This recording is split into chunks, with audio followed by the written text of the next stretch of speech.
We're on Rumors Banquet, and welcome. My name is George. I have Bob Novales, Teddy Perenya, and this Saturday, what do we have? We're paying tribute to the people who were responsible for me sending my children to school, for me, my children to school, and me buying furniture and everything, and the car. And I really owe them a lot of not money, but but a lot of gratitude for being there.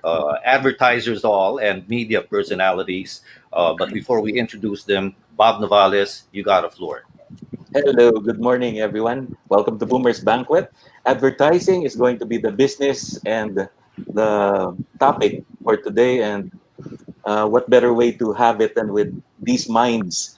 All told together, they can actually change the world. So, pag sumasamahin lang natin sila for Admin. some conversation and for some happy times na pag-uusapan Oh, natin. Welcome to happy the program. times.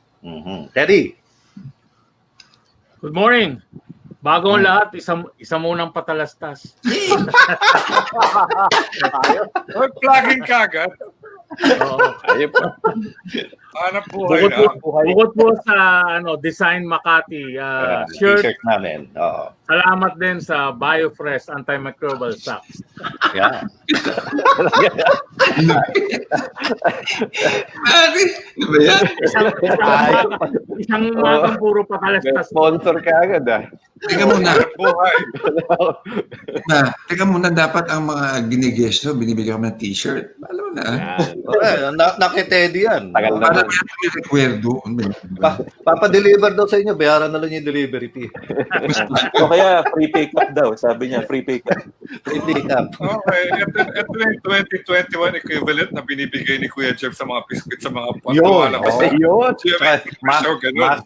Master Sardine. Si Birds 3. Actually, si Kuya Jan sa umpisa ng mga ex-deals eh. Takot-takot yun nga eh. Diba si Grabe. Charles?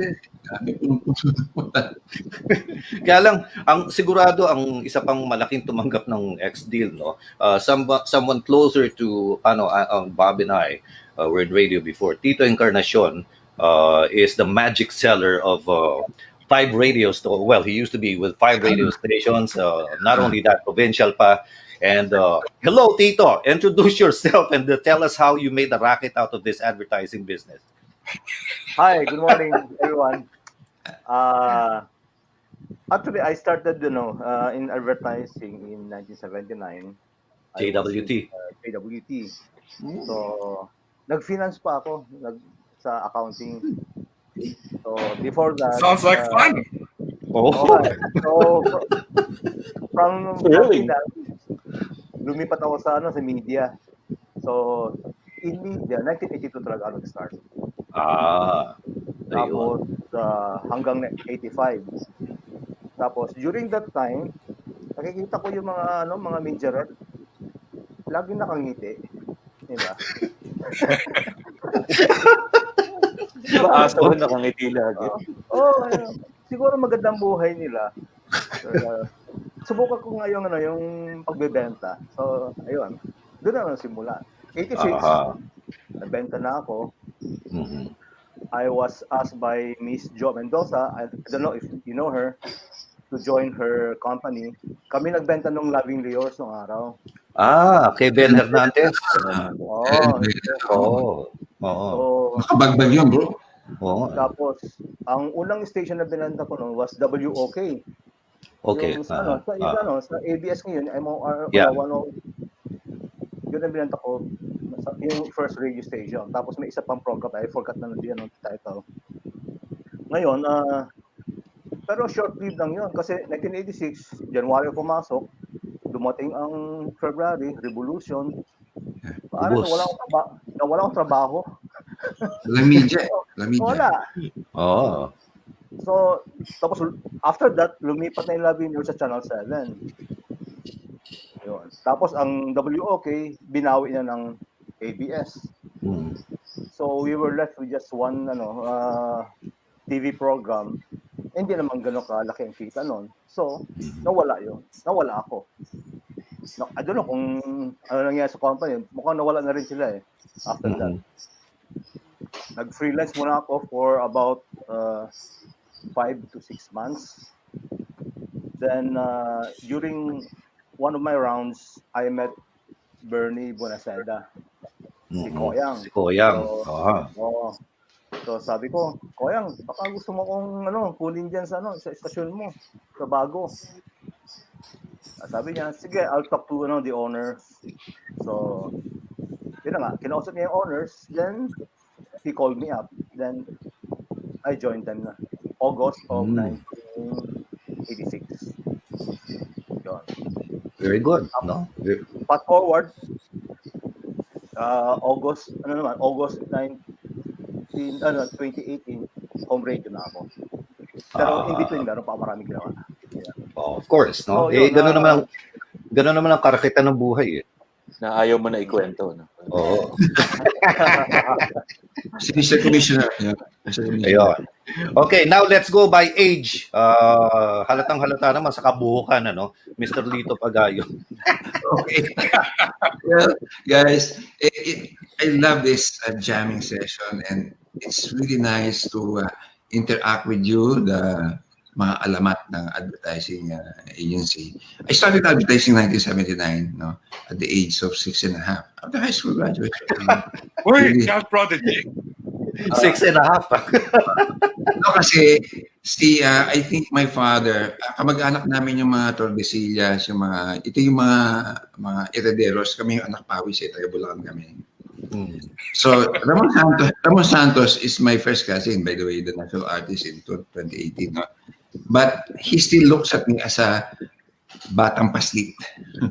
So, in those days, siyempre long hair ka, no? Talagang yung fashion statement yun. Kasi para i-prove mo na hindi lahat ng long hair yung mga adik yan, mga kanyan. Pasok sa Pacifica lang, nakabakya, nakabalanggot. Pagdaan kong gano'n sa hallway, nando si Tony Surilla. Ito yung siya, salamin niya. Napapainis ang ganyan, bro.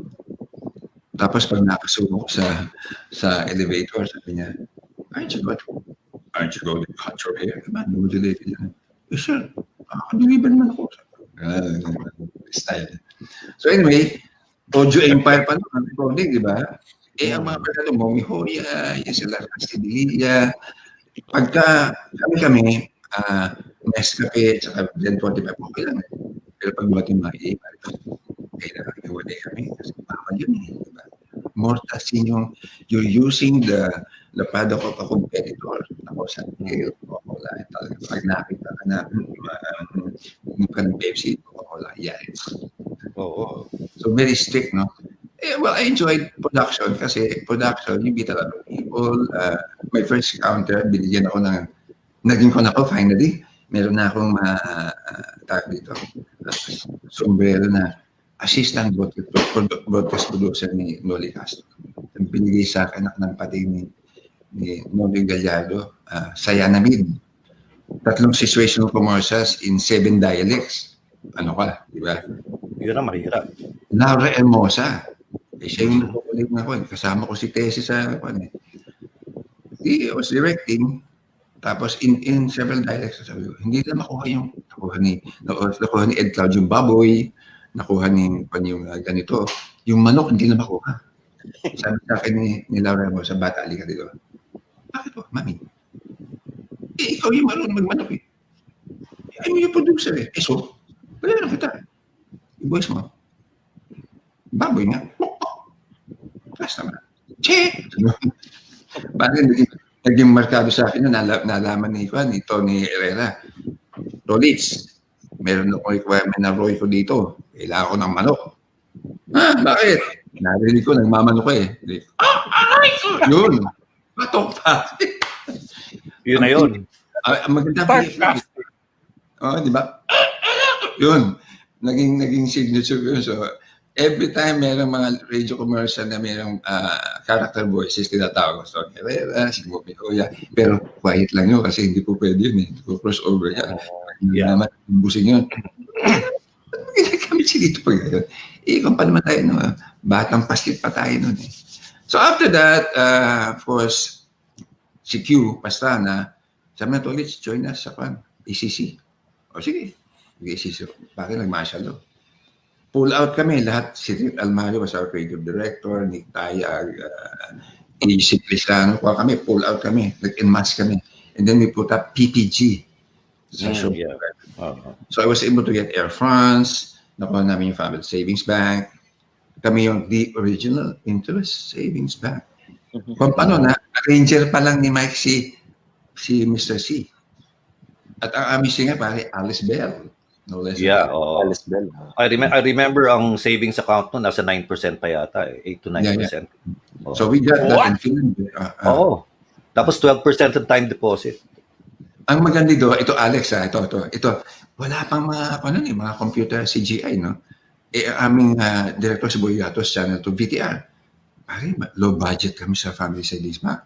So anyway, sige, cut out ka ng Boy Scout yan, tapos putulin mo yung kamay, meron tayong gagawin limit. Di nagtayo ang structure na.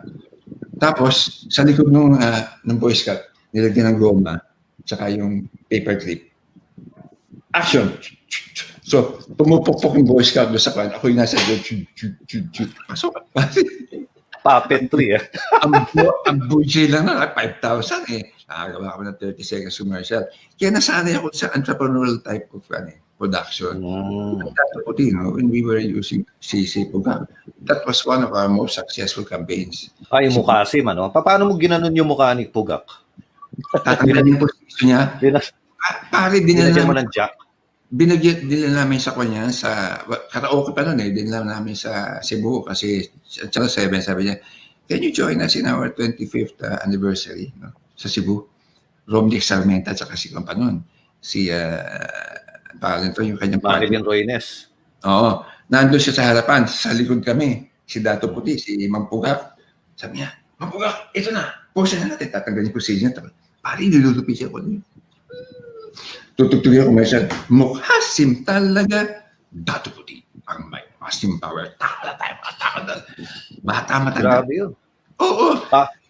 Parang minaso yung mukha, di ba? Parang pinitpit ganyan talaga. It was unthinkable for Cebu to shift to a white vinegar kasi sinamak sila eh.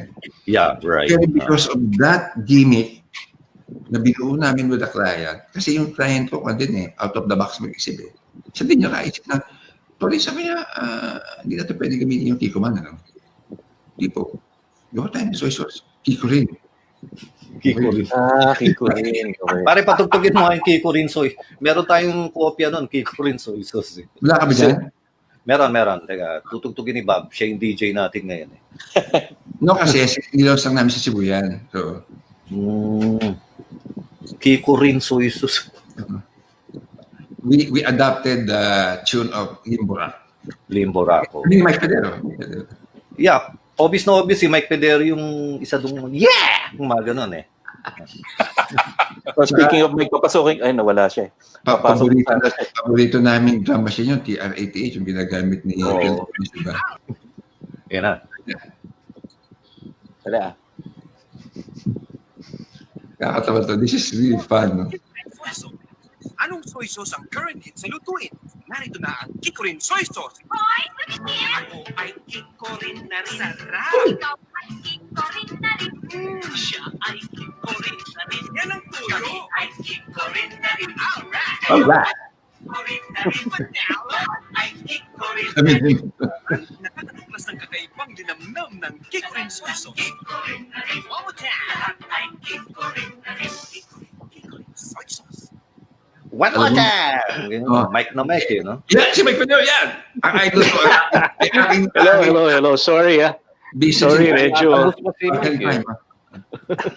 Anyway, Sakto naman sa Kiko rin mo, Mike. yung Kiko rin, Yeah. Inilos namin sa Cebu yan, no? Nandun kami sa Carbon, no? Tapos nagbibihis yung kliyente namin sa hotel. Sabi nung isang mga bellhops, Sir, kayo rin, Kiko rin na rin. Yung special Kiko rin na rin kayo. Kasi ako ay Kiko rin na rin, sila ay Kiko rin na rin, kami ay Kiko rin na rin, tayo ay Kiko rin na rin. Alright! Panalo yung copy eh, no? Ang tumalo lang doon sa copy nyo yung Senny Orange drink eh. Hindi, kami ni Mike, spontaneous yung alright! Masigaw namin doon. Nandun lang, ginawa lang yun. Wala nga eh. Para Yung Mike na Mike nga eh. You can't miss it. Ni, Mike Pedero talaga. May signal. Ha? Hindi naman. Parinig natin, George, yung isa pa, yung mukasim mo. O, sige, yung mukasing. Asim talaga. Dato Puti, ang may asim power. Ayos eh. Sino yun? Tolits, sino yun? Sino yung announcer? Yung announcer na yun? Teka. Hindi ba ikaw yun? Hindi ako yun. Hindi ba ikaw yun? Tenor daw ako, di ba? Tenor si, daw si, Li- si Lito kasi, ano yan eh. Parang ako rin yan eh. Na dahil sa batinding pangangailangan, DJ, singer, jingle maker, producer, announcer, lahat na. Last time nag-guest si Mike sa amin, Yun, matinding pangangailangan. Binubulsa lahat ng talent fee.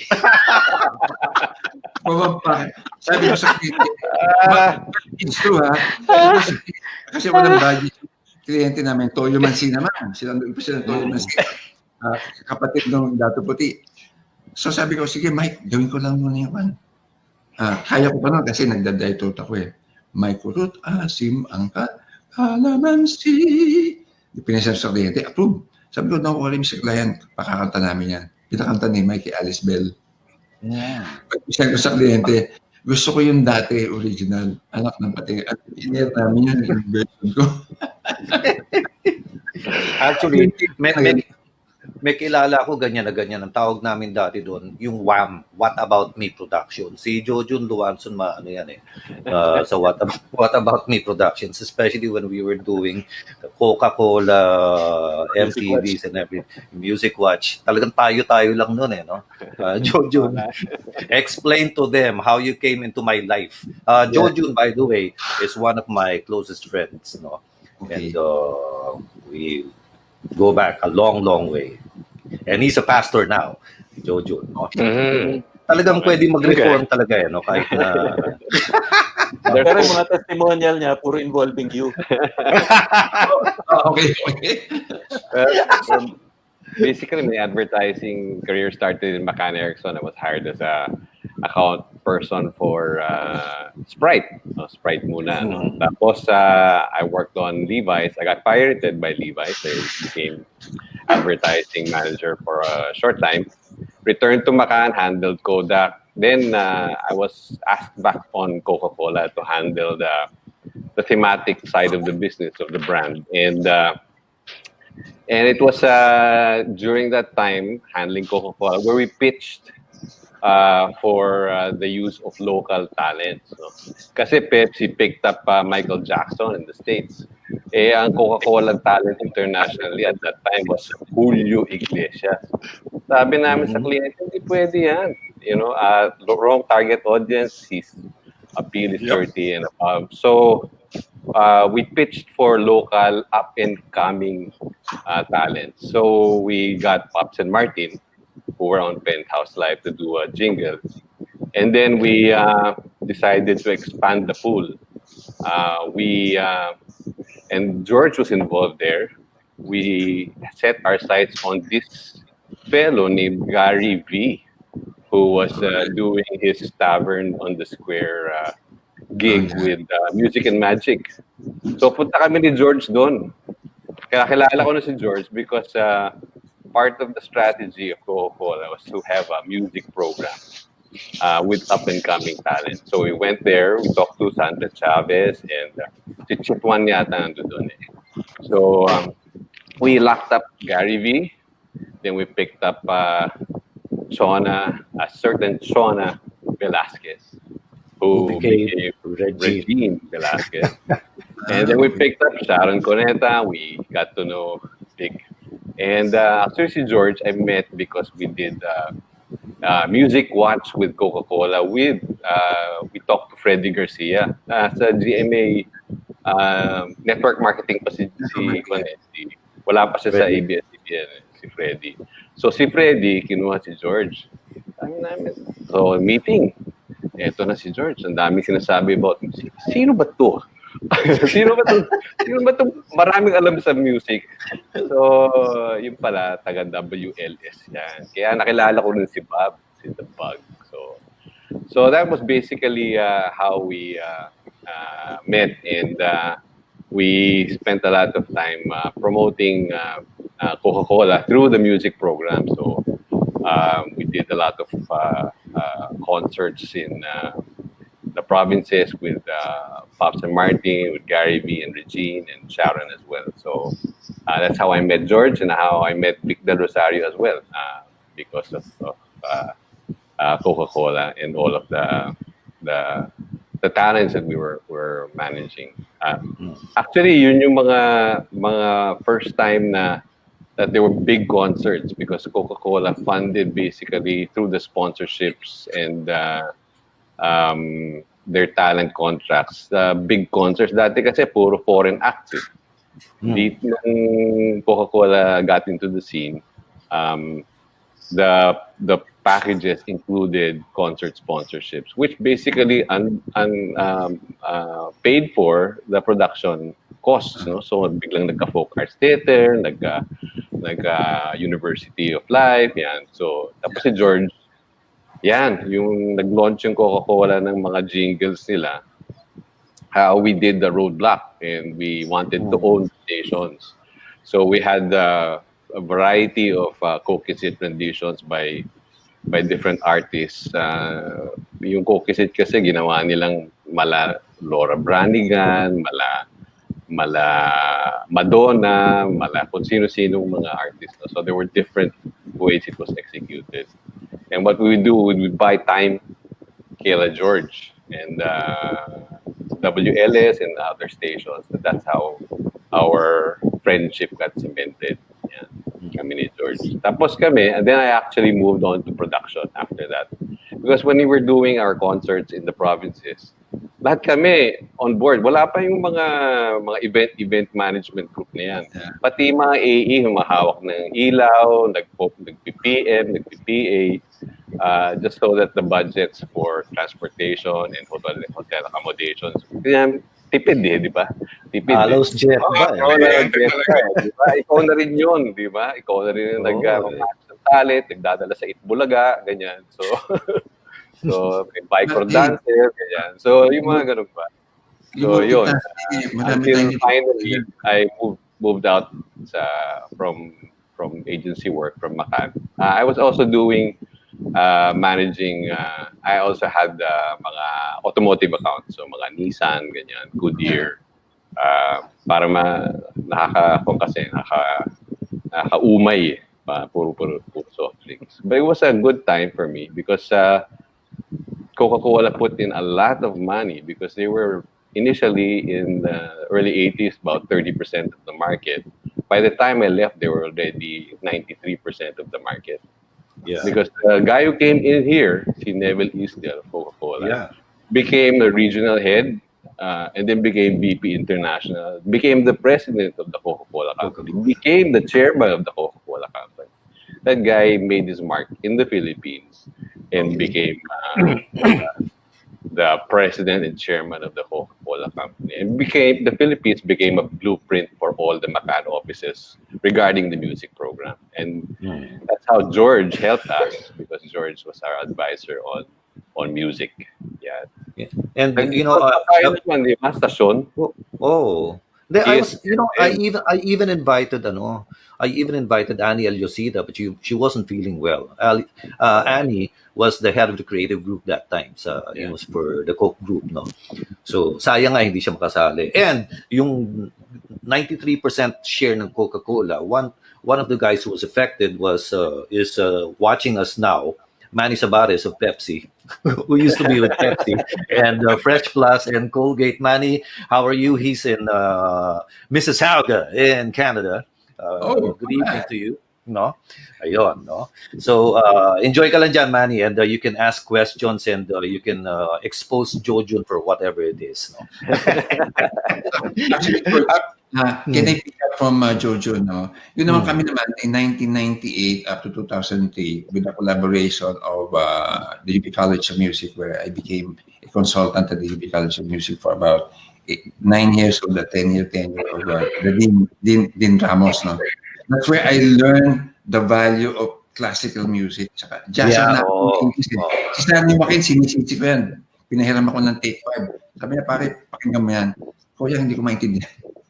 So anyway, so I moved up to classical, and then for 8 years, we were able to come up with something like ang tiso noon, naghahanap pa, paano ba natin bubuhay ng tiso? Kasi natulog yan because of ibang focus nung dati nag-handle. No? So eventually, we came out with that Tiso World of Music, where we brought concert all to the mall. Yun na yung first event management na kumpleto. Pero ang maganda doon, Jojo, iba yung konsepto kasi advertising ang humawak. Hindi yung mga events management lang nandyan. So we treated it as a product. Sabi ng bakit concert? Sir, di ba yung characters ng time is ng What's It Time? Yung cadence, whatever. Mathematics yan eh. So kanya, di ba, I remember sabi nung isang magana namin, pare, kuha ko ng so ano ko sa ipikal kasi hirap yung mga courses. Ano ka chong math yun? So anyway, so we successfully brought the concert hall to the mall. We started in 1998. We ended up in 2003. We brought classics, jazz, the UP Jazz Ensemble. Mga anak na namin yan sila. Si Raymond Maye, si UP Symphony Orchestra. Pero tinweak namin, tiniksi namin. So we came up with the Star Wars jazz version. We came out with a duet with Carla Gutierrez and this guy, a rock star, naka-full leather jacket, tapos si Carla Gutierrez, naka-red, blue sequin dress with a parang kuratura, no? Pinakanta namin sa kanina yung Bohemian Rhapsody. Ang background, tawag dito, brass quintet. So the stop, and then yung mga sales ladies, uy, kapag-isa ka kinanta na yung Bohemian Rhapsody na quintet tapos isang rockista at isang classical lady. So si Carla, anak ng TWM yan. So she has now a very successful Philippine opera company.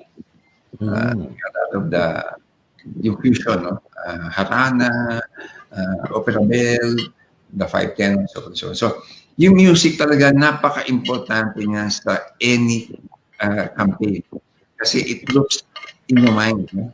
Mga DJ kayo lahat eh.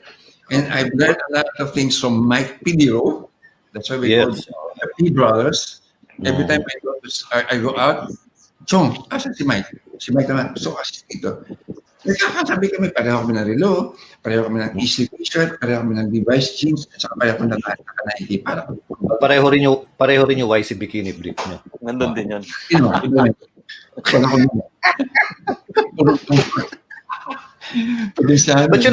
But you know the nice thing about that, no, yung wala pang events management, yung advertiser, on strat lahat eh, di ba? Because naka-focus ka doon sa produkto eh, doon sa brand eh, no? And one of those who is really very very effective in that is our next guest.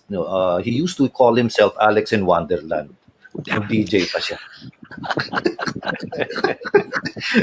Alex in Wonderland. No, it was Mike Pedera. Sir Mike!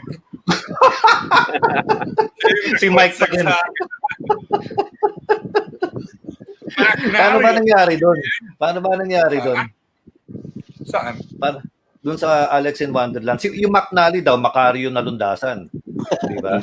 Hindi. It's actually Macario Nali, which is a Filipino name. So pag sinortcut mo, naging Mac Nali. Nali. Yo.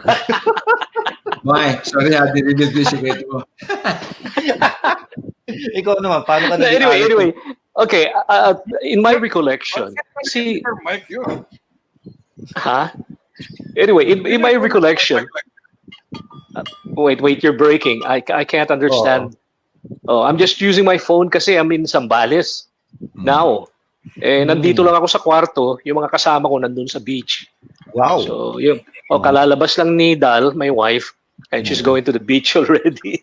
So, iwan ako sa kwarto. Anyway, as what I remember is that si Alex kasi during that time, I think he was still in college, no? When he first applied for a job sa RT nung araw.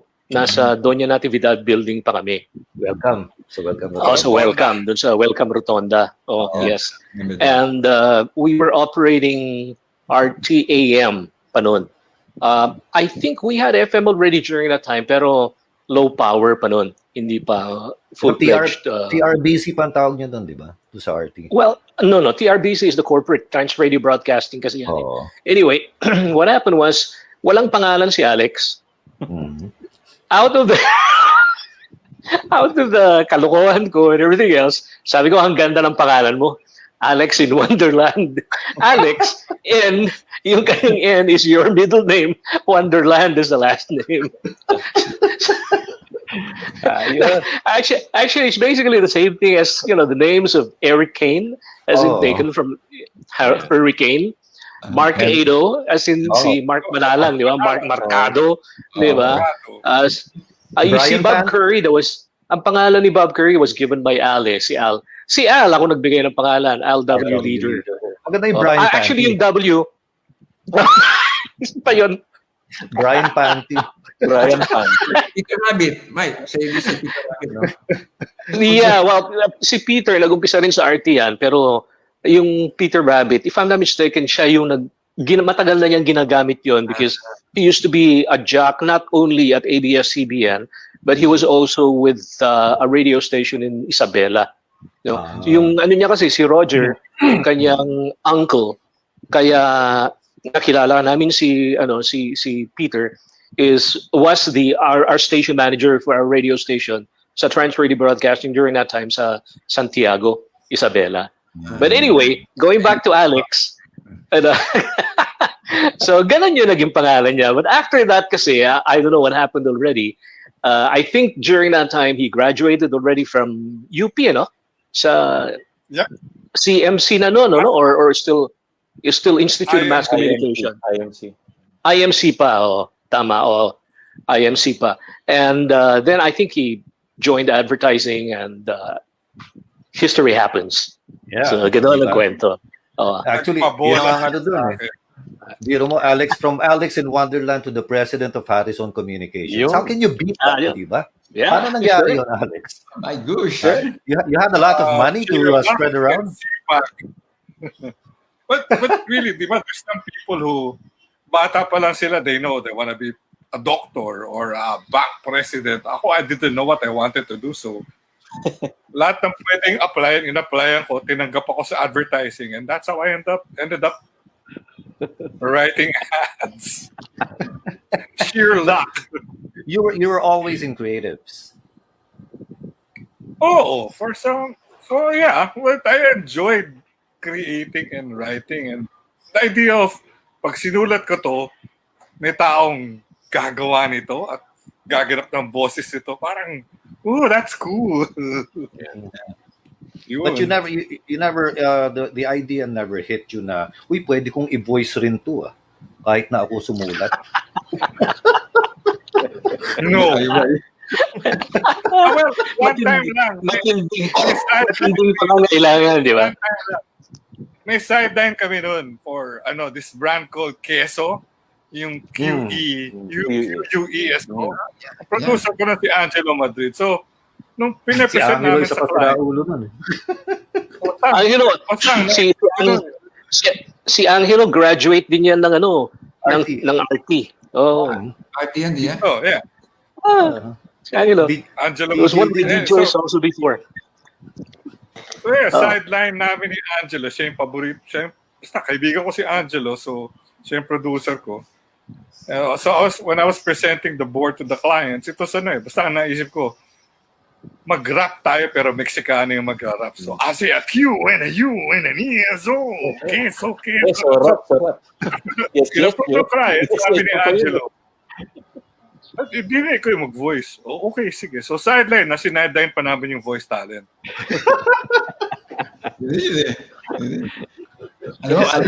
Matindi pangangailangan. Ganun talaga yun. Oo. Kaboses mo si Kwan si Siya Grande. is a good motivator. Nakakaingit kasi yung yung mga creative director na may kotse na So, kailangan magsumikat. Hindi Gusto kakaroon ng unang kotse yung mga producers. Anyway, Yan. Hindi, kaya lang, Yan na. oh, Anyway, walang ano, walang tatalo kay Tito, no? Nakita lang niya nakangiti yung mga advertiser, at yung mga nasa media, ayos na. Doon na galing. siya. Oo. Jealousy is always a great motivator. Oo, di ba? Tito, no? You handled 5 Metro Manila radio stations before, no? I hope you don't mind my saying it. Magic, RT, Play FM, and then Wave, Jam, and Kilay. K-Light, no? And not all of them were rating, but all of them were selling. How the heck did you do that? You know, after doing freelance, nagkita na kami ni Bernie, ni Koyang dun sa isang agency. So I joined the Magic. Hindi pa Magic nung araw, WTM lang, 89.9. Yeah. Then, so, tapos, may nag-suggest ng pangalan nung ginawang Magic. So, andun na yun, nagkaroon na ng pangalan yung Magic. Okay. Ang problema talaga ng mga sales people sa mga radio advertising sales. Pag tinapatan ka na ng kliyente na wala ka namang rating eh. So, parang paano to, 'di ba? So, mag-iisip ka ngayon anong pwede mong gawin. So, sabi ko, if we stick doon sa mga rating tayo, walang mangyayari sa radyo, walang mangyayari sa atin. Hindi ka makakabenta. So, sabi ko, ano kayong pwedeng gawin? So, nag-isip kami ng mga paraan. So, nagbenta kami ng hindi pa uso yung events ng araw, pero yun ang naging namin eh. Yun naging tatak ng Magic eh. Strength nyo, yeah. Events talaga. Pero music related pa rin. So, ewan ko kung matandaan nyo, if you were listening to Magic before, we had the most number of parties. Nagpa-party kami sa Golden Shell Pavilion sa May Roas Boulevard. Yeah. Isang place yun, parang basketball court yun eh. Ang laki.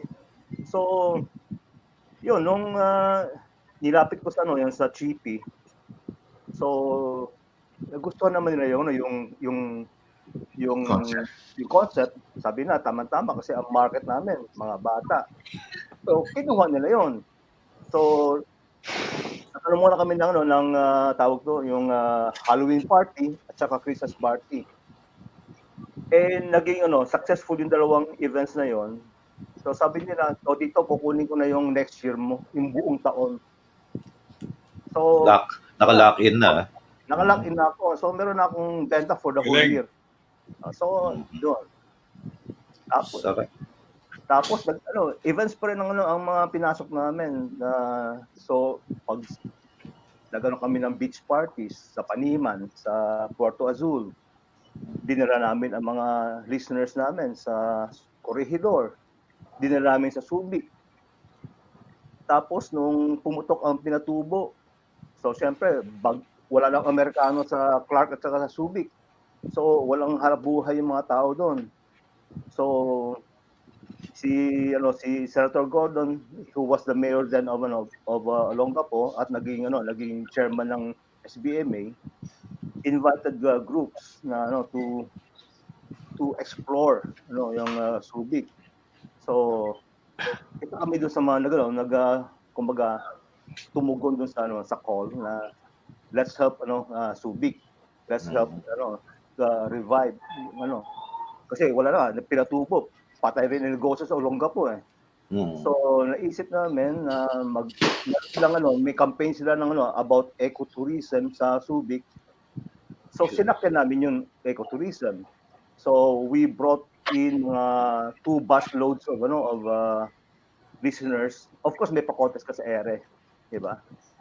Kumuha kami sponsors, kinagat din yung sponsor 'yon. So meron kaming may event na kami. Nakatulong pa kami sa Subic sa Subic. Nakabenta pa kami.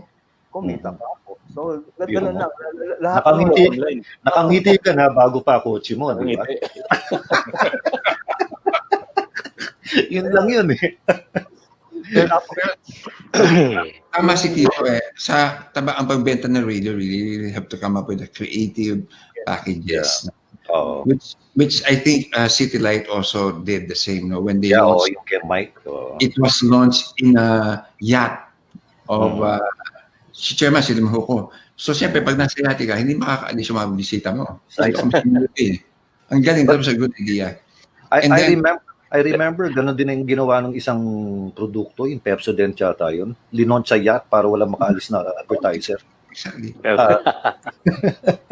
Tapos actually, that's the reason why also nakipag-collaborate kami sa City Light, sa CCP. That's why I also became the sort of consultant CCP because of my affiliation with the UP College of Music. So, doon na buo yung mga konsepto. Namagana. Naubos na namin yung piyesa ng CCP, naubos na namin yung piyesa ng UP. Binabayaran pala yun eh. Pagpunta sa Amerika, nag-i-score ako ng mga Broadway, sabi niya, from one country, yung Philippines, ayaw bentahan, pare. Yung piyesa. Pilipinas, ipokoto. But I've learned a lot.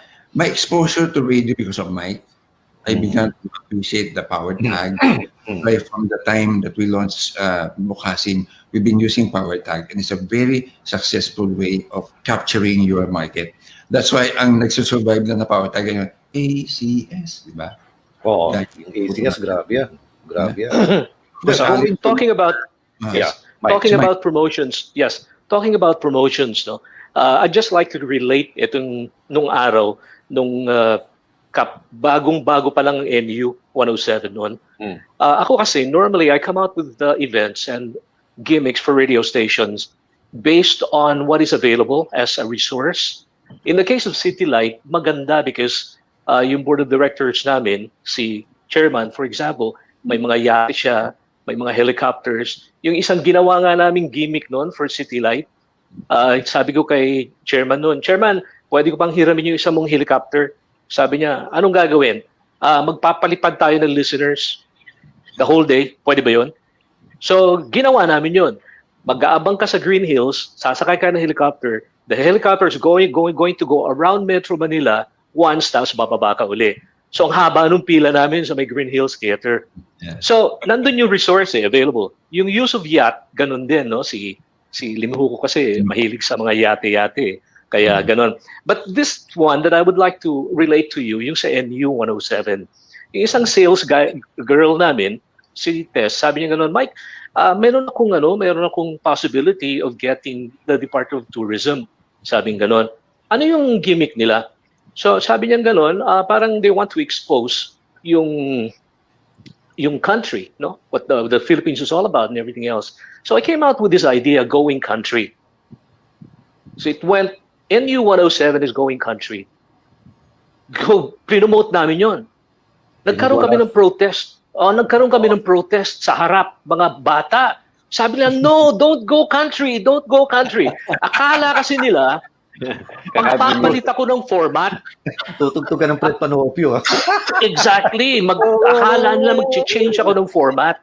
So we had people, sa harap nung Solid Bank building sa Makati, small kids, yung mga teenagers, sabi nila, no, we like your music. We like Alice in Chains and all those things. Ano? Kasi yun mga tugtugan namin nung araw sa NU eh. Yung ganun. Yung pala, ang ibig sabihin nun, we're going to send listeners all around the country. So yun. And it was a simple, it was a very simple promotion, yet it was meaningful and it stirred up a lot of people. You know? Kaya, like for example, in the case of 99.5 RT, kami yung music authority, kasi alam mo nang, kami yung sticker spotter, contests. Or show us your 99.5 RT, yung gano'n, no? Like you have to show us exactly where you placed your 99.5 RT sticker. There was even a chance na mayroong isang listener, dala-dala niya yung kama niya, kasi nilagay niya yung sticker niya sa headboard. Sayang eh. Doing that, dinala sa 6th floor.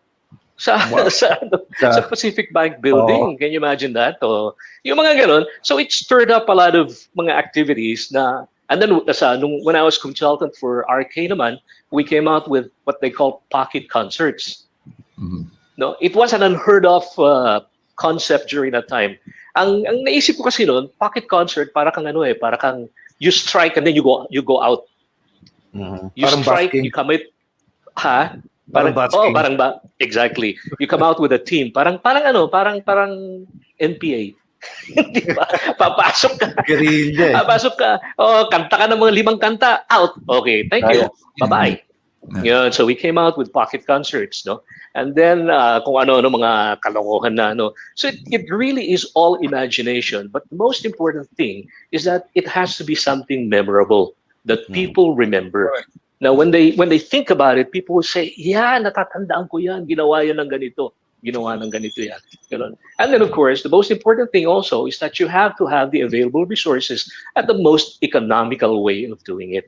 Yeah. Mike, So, yun na ba yung time ng Real Radio, ang Real Radio, yung RS? Real radio. Real Yes, radio. yes. Right. Real radio. No, Mike's idea of Real Radio, no? Pati yung mga, lahat ng pinapasukan ni Mike, ako nagdi-design ng logo, yung City Light, Yes. in 107, the first logo was done by our agency. So, Sariling sikap na naman. so kaya ang exposure to that time, exposure to Siyempre, di ba? Normally kasi you would have your network, di ba? Network supposedly, di ba? Siyempre, it's a mafia style. Di ba? It's a mafia style thing. Siyempre, ang gagamitin mo yung grupo, di ba? Because you're thinking of the same thing. Yes. Yeah. Magaganda yung mga concepts, di ba? Yung execution, ganun din.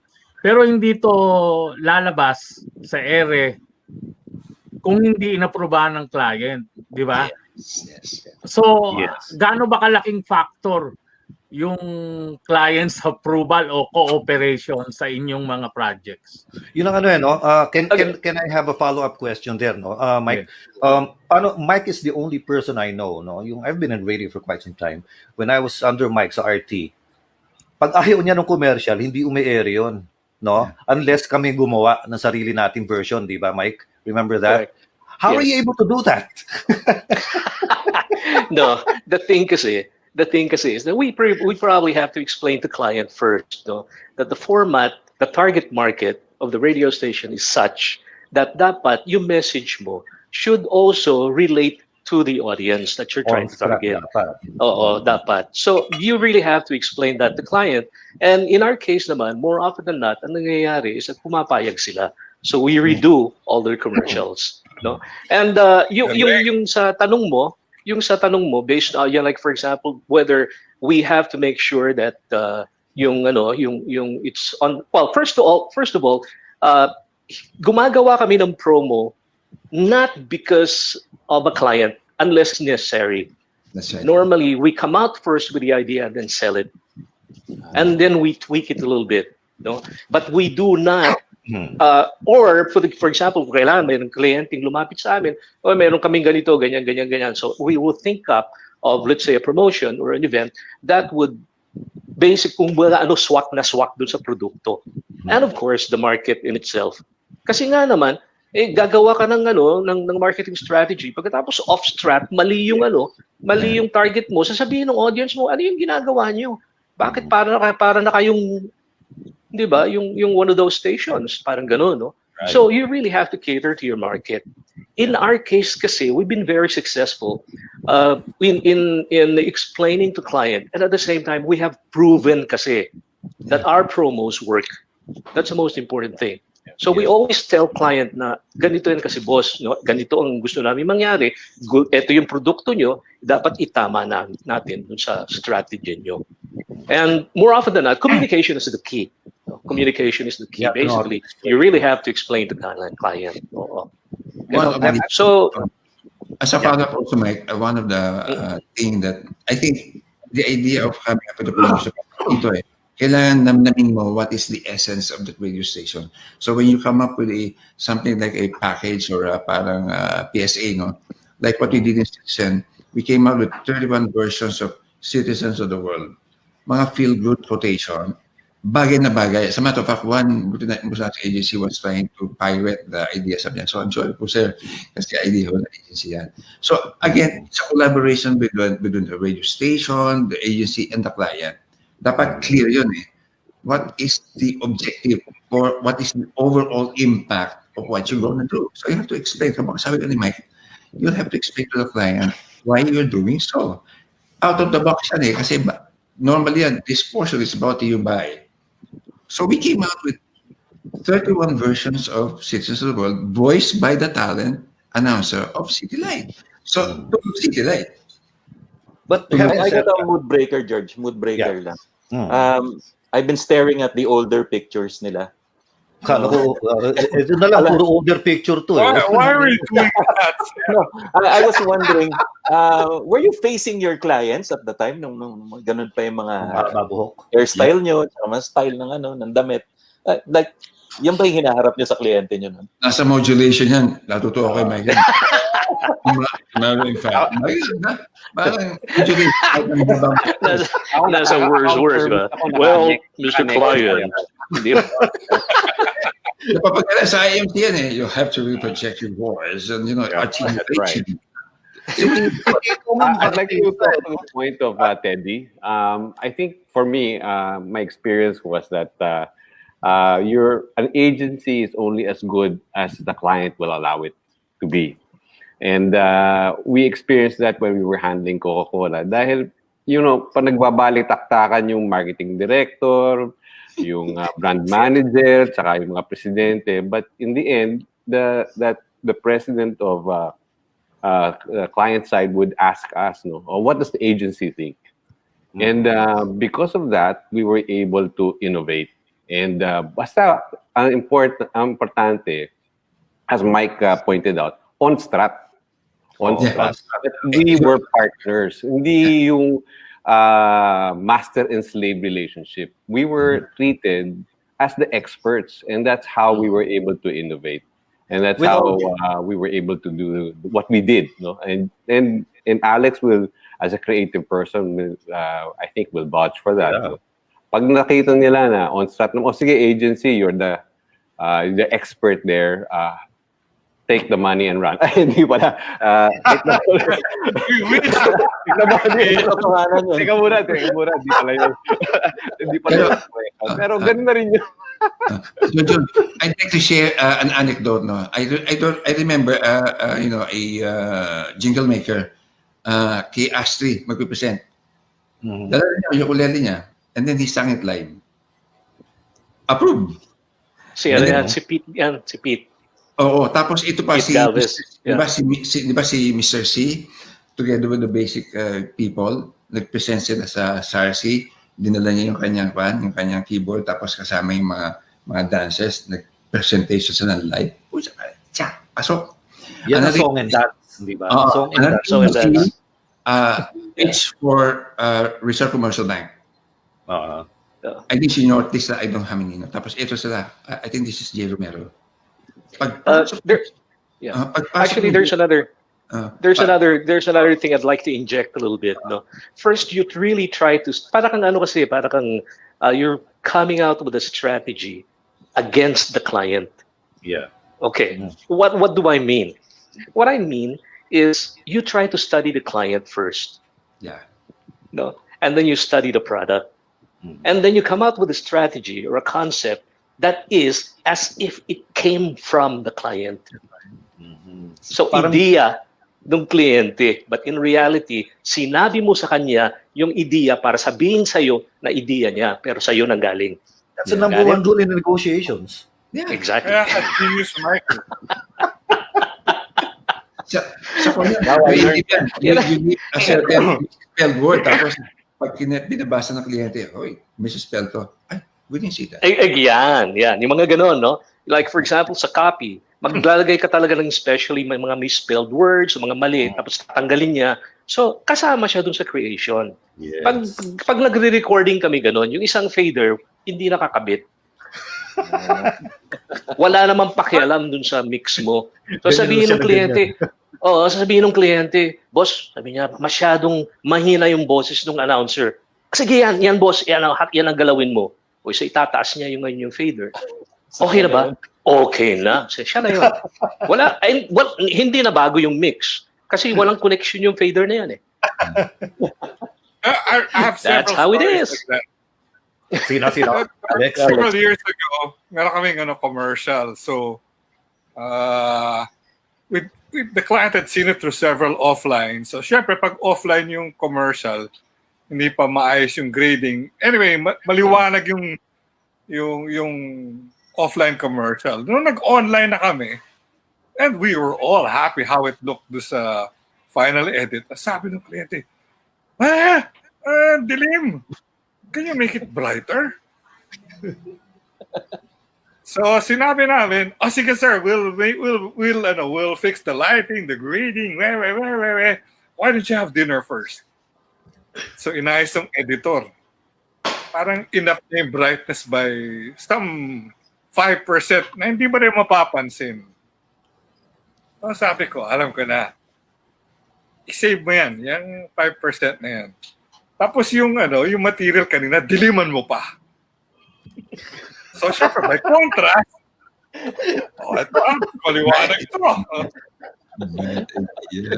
Sir, here's the new material. We graded it. Yan, I like it. Beautiful. That's Approve. Uy, word of warning. Nire-reveal nyo lahat yung mga sikreto nyo, ha? Clients beware. Ito yung mga tricks na ginagawa nitong mga Presidente yan. Meron akong editor sa video. May mga humihirit na naman na kliyente na saka producer or whoever na parang kulang ng 2 frames yung scene na yun or 3 frames. 2 frames. Ginagawa ng editor.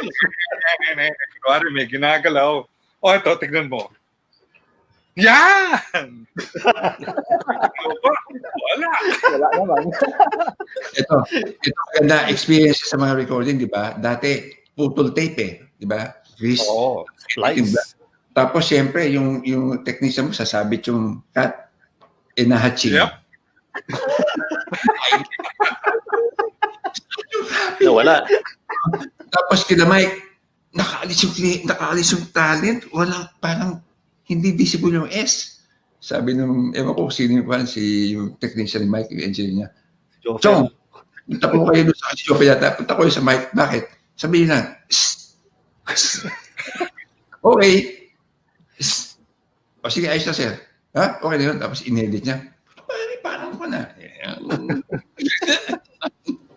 Mano-mano pa nun, ha? Di ba? Yung sa tape, kakat mo yun. Tapos Actually, yan ang sikreto sa jingle singing.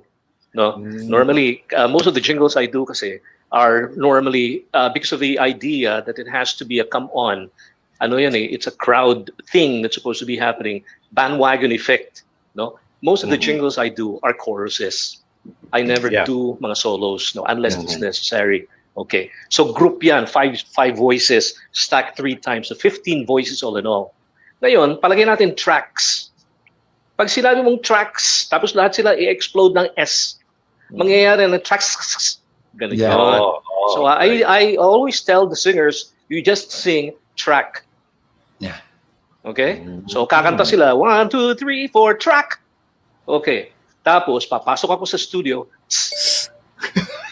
That's where I don't. Yeah. So, tracks. Yeah. So, isa lang yung tss. Tapos, dagdagan mo na ng reverb ng konti. Pero maraming ay influence sa akin ng TM Production, yung Joseph Production. Right. Kami gumagawa ng power tag ni Mike. Yes. Sabi ko, yung tunog ng kwan, yung Rhythm of the City, no? Di ba, papalitan niya. Rhythm of Metro Manila, yung San Francisco yun eh. So, doon ako nagkaroon na, kasi every so often pupunta sa NABC Mike and I would listen to some of his tracks. Tapos na siya, boy, say niya, boy. So I would listen to it and then come up with some idea. That's where Kikorin came about, Dato Puti, and all the other commercials. Kaya kami, mostly ang strength na Admix is more on the sound-related, music-related. Audio talaga. And Tito, I agree with you, radio will not die. Well, sa akin, the concept of radio will not die, but the medium, yes. FM, AM, ngayon, everybody's doing online. In other words, magbabago in terms of the delivery system. But in terms of the process, probably you need to tweak a little bit more. Primarily because audio now is incorporating video. Yeah. That's right. And that's what I've been telling a lot of people since 100 years ago. But anyway, I was lucky enough to observe, although I was the producer, when we did Rhythm of the City sa Houston, sa Dallas, Texas, TM Productions. Magagaling silang lahat, wala na akong sinabi. But I just have to make sure na musically, lahat ng lyrics tama. That's the reason why we used Metro Manila. Dahil mas Kasi- kasya siya. Yung syllabation. Tama. Oh. Mas kasya Rhythm siya. of Metro Manila. Mas Oo. tama. Kaysa Oo. Rhythm of Manila. Bitin, Yeah, diba? right. So I had to sit down with the producer, the actual producer, and I said, let's put something in there before Manila. I would say Metro because Metro is, Metro Manila is, ang Manila is known as Metro, di ba? Kaya Metro Cebu din, di ba? At saka pati yung Davao is Metro Yeah, Davao. Metro Davao, No. right. Exactly. way- Because of that, because of the syllabication. No? Mm. Eksakto naman ang nangyari. And then I had to change some of the lyrics. Dun sa original kasi jingles, if you've noticed, may mga iba compared dun sa yung version ng RT, Ganito ang sistema. And you wouldn't think about it, pero magagaling talaga sila. So ganito.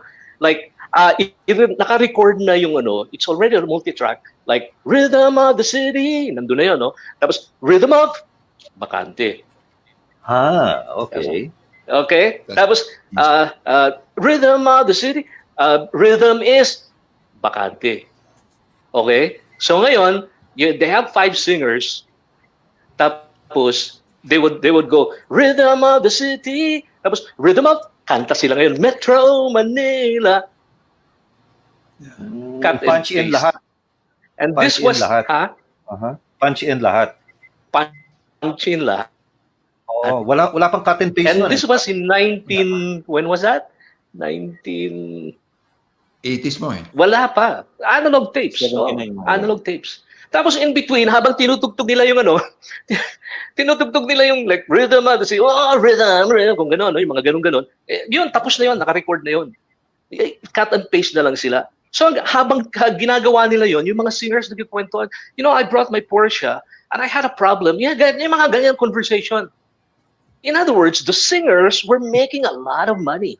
Kasi nagro-rotate sila dun sa various studios. The same singers, group of singers, are the ones singing in all the jingles. So they sound the same way. No wonder they sound the same. Exactly. And then they have, kasi 5 voices yan eh. You have tenors, Yeah. you have a baritone, you have a soprano, you have ano yung isa? Soprano and ano yung mataas Alto, na? tenor, and Alto. Okay. Alto. Alto. Tapos, yung isang lalaki who is the parang musical director, yung 5th voice is a combination of tenor, parang in between siya ng babae at lalaki. parang nagsisix. Parang, kaya ang kapal ng tunog. Tapos they stack it 3 times. Ang sikreto niyan kasi ganito. The first time you sing, wala kayo sa sync. Second time, pag pinatong mo, magsisync na. On the third patong, sync lahat. Ayaw ko kung bakit. Wow. But that's the secret. And that's Nanood analog. nga ako eh. Buong araw, wala akong ginawa kundi umupo dun sa isang side chair and talagang taking down notes on how they do things. So By the way, Mike is the mahal kong labas. Yan. Oo nga. Hindi. But that's another story. Kalokohan lang yun. Wait, Teka, Manny Sabaris has a question, but before doing that, Yes. I'd like to say hello to Carol Tianco and the rest of the Ateneo College 88 batch. They're producing a reunion of Side A, right? Side A sa Calesa. And it's online. It's an online concert on January 30th. And on January 23rd, they'll be the guests of Boomer's Banquet. all No. right. Side A, the Original. original Side A, Del Gonzalez, sila Joey Benin, etc., etc. So it's something to look forward to. Carol Tianco, thank you so much, and the rest of College 88 batch of the Ateneo. And now going to the question of Manny Sabares, who used to be, he used to be with Sara Lee, Pepsi, and Colgate. Colgate. Gillette. How do you compare the old school clients pre-technology to today's millennial clients? Like I remember Joe Jun, dati pag humihingi ka sa akin ng sabi natin, George, pwede ka ba gumawa ng promo para sa ganito? I produce it sa LS, tinatawag ko sa telepono, tinatapat ko sa speaker. Okay na yan? Okay, ganyan, no? No, but now email, etc., etc., no? Viber. So how do you compare clients before and clients now? Jojun, starting with you, and then Alex probably. Unmute ka muna, Jun. Unmute ka muna. Yeah. Nakamute. Okay, sorry. Yeah. Well, the clients before, during the analog days, were willing to wait. I guess because of the nature of the analog technology. Sabi ni Alex kanina, he was presenting, di ba? Na telesine transfer yung pelikula, tapos nag-interlock, tapos one light transfer muna yung presentation, ganun di ba? Tapos pe-present mo, tapos magko-color grade ka, tapos saka mo yung online. Papasok mo na lahat ng elements. Haba ng proseso. Ngayon, pag nagsuot ka, digital. Oh, diba? Bilis And I think there's so much pressure today to come up with a material that's pang-online lang Yan, ang dialogue. Pang-online lang. Pero dati, they would spend 2-3 million pesos for a TVC. But now, every guy has a digital camera, a Sony, di ba? They can shoot, they can have their Rode mics and they can buy it. They have their editing equipment on their laptop. Di ba? Tayo dati, naka-Steenbeck pa Panuorin muna sa Steenbeck, di ba? Puputulin ng editor.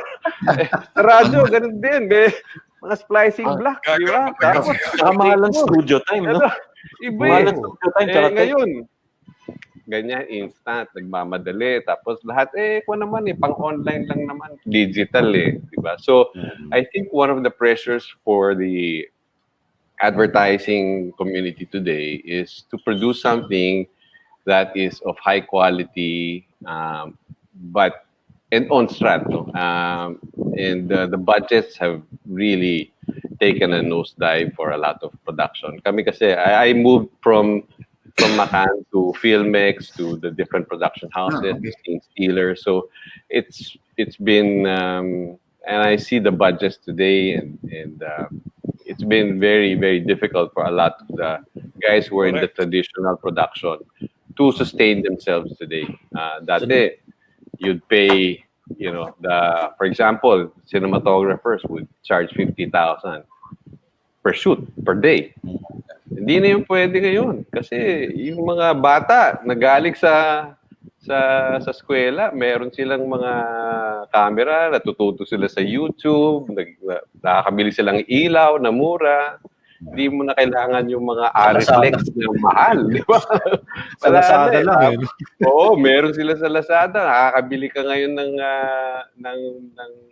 for example, yung pang-color grade na ginagamit na binili ni Tony Gloria na napakamahal, mga $200,000, $300,000. Libre! Libre na.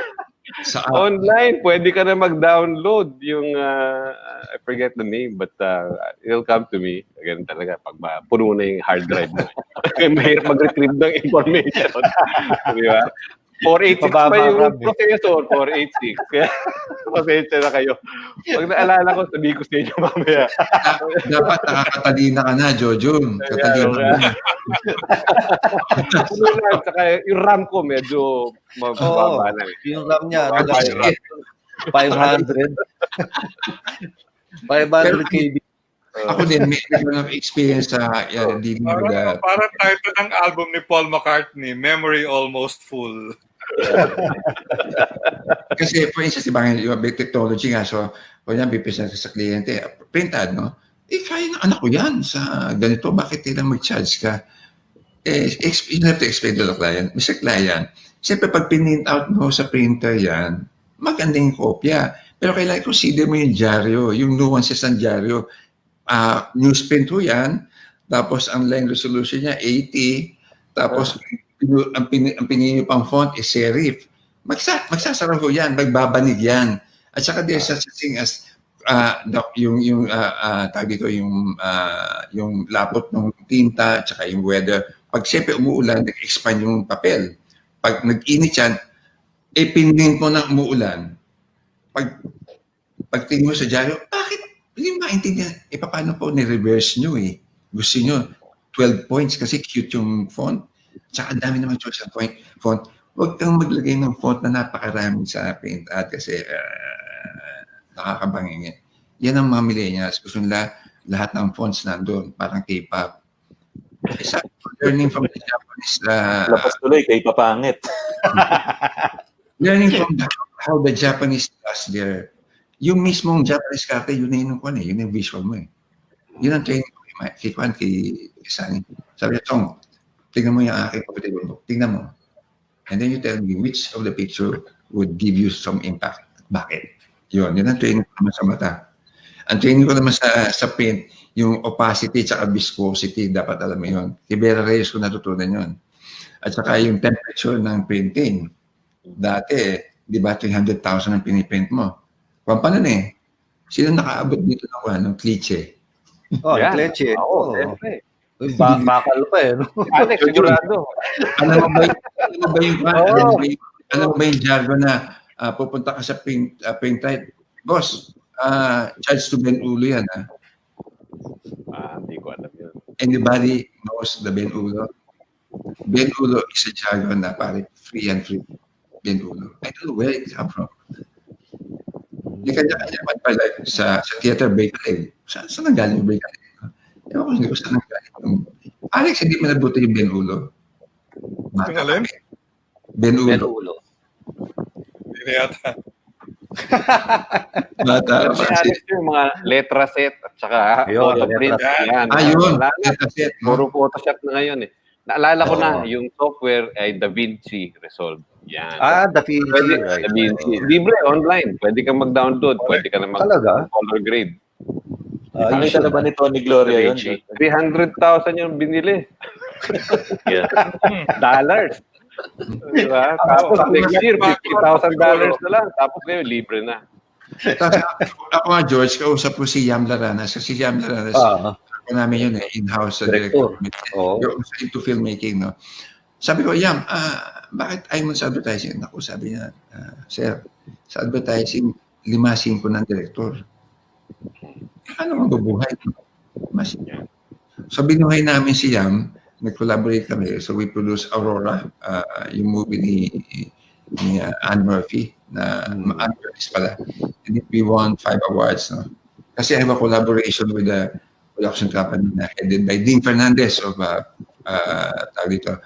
Basic, no? who passed away. And then yung son ang nagmana ng so I'm collaborating now with them. So most of our activities are online. So we're doing Q Cinema International Film Festival for the past 7 years. And we top would you believe the MIFF in the 80s, yung jingle was done by Mike Pedero. Si Mike. Yung Q Cinema International Film Festival. Matinding pangangailangan. And by John Pedero. May date kasi mamayang gabi. Yun. Kailangan eh, no? Kailangan, di ba? Magpupunta sa ano ba yung mga hindi sa Wells Fargo. Kailangan niya diba? mag-Wells Fargo. Hindi na siya pwede pumunta kay James D. Kaya ano muna.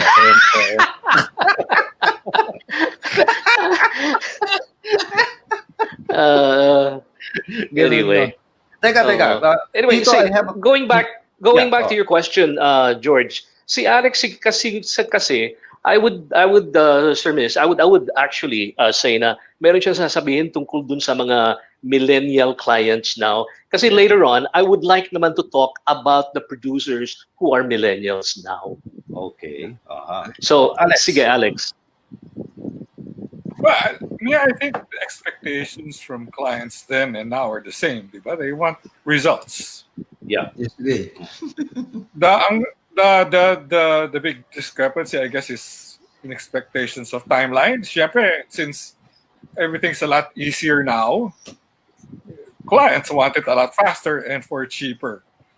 I have a friend sa one of the mainstream advertising agencies. Basta they presented a production budget sa isang client na parang 1.5 million, which today parang sounds like a king's ransom na, di ba? Given the situation. Yung kliyente sabi niya, sadali, may kilala ako who can do this for a lot less. Now, the usual thing you'll have against a super low budget production is, I don't know, classic quality yan, di ba? Ang problema, maganda yung ginawa nung this guy who did it for half the budget. So, syempre, kung yung kliyente, I can get something for good quality, half the budget. Di ba? Where am I gonna go? Dito sa mura. Yung the expectations now are a lot higher. The usual, it depends on how you manage the problem. Parang si Tito, di ba? Wala kang rating. Di gawa tayo ng event para pumusok tao. Di ba? So it's finding a way around the problem that the client gives you. Yung dun yung wala ka naman lulusot talaga no? Like Mike, you were saying mostly millennial users yan di ba? Dami niyan And how do we reconcile that? Like Mike, you're a producer, Joe Jr. producer. Have you been keeping abreast of what's happening now, latest technology and whatever? In my case, yes. No, basically, well, I'm not really doing any advertising production anymore or any music production kasi nakapako kasi ako sa acoustics and that's basically what I'm doing a lot now. But anyway, yes, you have to keep abreast. But what I was going to ask sana is ano yung difference ng mga present producers ng mga millennials now as compared to yung mga producers nung araw. Yung mga tipo nila yan, sila Lito Pagayon, sila June Castro, yung mga gano'n, yung mga, di ba, sa mga direktor, sila Dante Dato, sila Minyong, di ba, those. So anyway, ano sa palagay nyo? Ako kasi, ang one thing I've noticed is that nung araw, magaling ang diskarte ng mga producers. Now, I'm not saying that today's producers do not have that, no. But it seems that because of siguro yung lack of nawala. Wait. Naputol. Na-photo ni siya. Picture lang naman, but I can hear you. Picture lang ba? I couldn't find where I am. I know. Anyway, I'm not saying na the today's producers do not have that discarty thing, no. But because probably during that time kasi most producers do not really have the necessary logistical things, no. So talagang naghahanap ka ng way na magawa mo yung gusto mong mangyari. So yung diskarte is very important, no? So that is one of the things that I've more or less parang noticed na pag nakita ka ng problema now, pag tinignan yung problema, yung mga nagpapanik na yung iba kasi hindi nila alam yung kung saan sila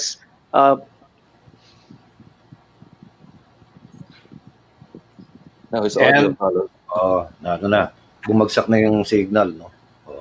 I think the other, yun ang sinasabi ko ni George, ba? Dati, you can really make use of your whatever is available. Hindi naman sa Boy Scout na yung paper clip. Yeah. And then si Mike naman, also, I think yun ang kulang siguro ng mga millennials. Tayo sanay tayo na kung ano yung pwede natin gamitin. Sige, gamitin natin yung mga sound effects. Pwede gamitin ko sound effects sa boses ko or whatever. No? Learning from the yung mga talent naman sa sound effects, yung mga buhangin. Ikaw mismo kaya mong gawin eh. Yeah. Diba? Magdusot ka lang ng papel, apoy na yun eh. Yun. Pero ako yun pati mga sound, kaya natin yan. So, kaya kami mag-DIY kami, no? Pero I remember si Mike, ito anecdote outside of advertising. You remember, Mike, kwento mo sa kanila yung experience mo kay Diodato sa Araneta. Kwento mo, Chong, maganda yan, sidebar. Oo. Sound check. Sidebar lang ito. Sound check ng yung concert ni Diodato. No? May echo eh.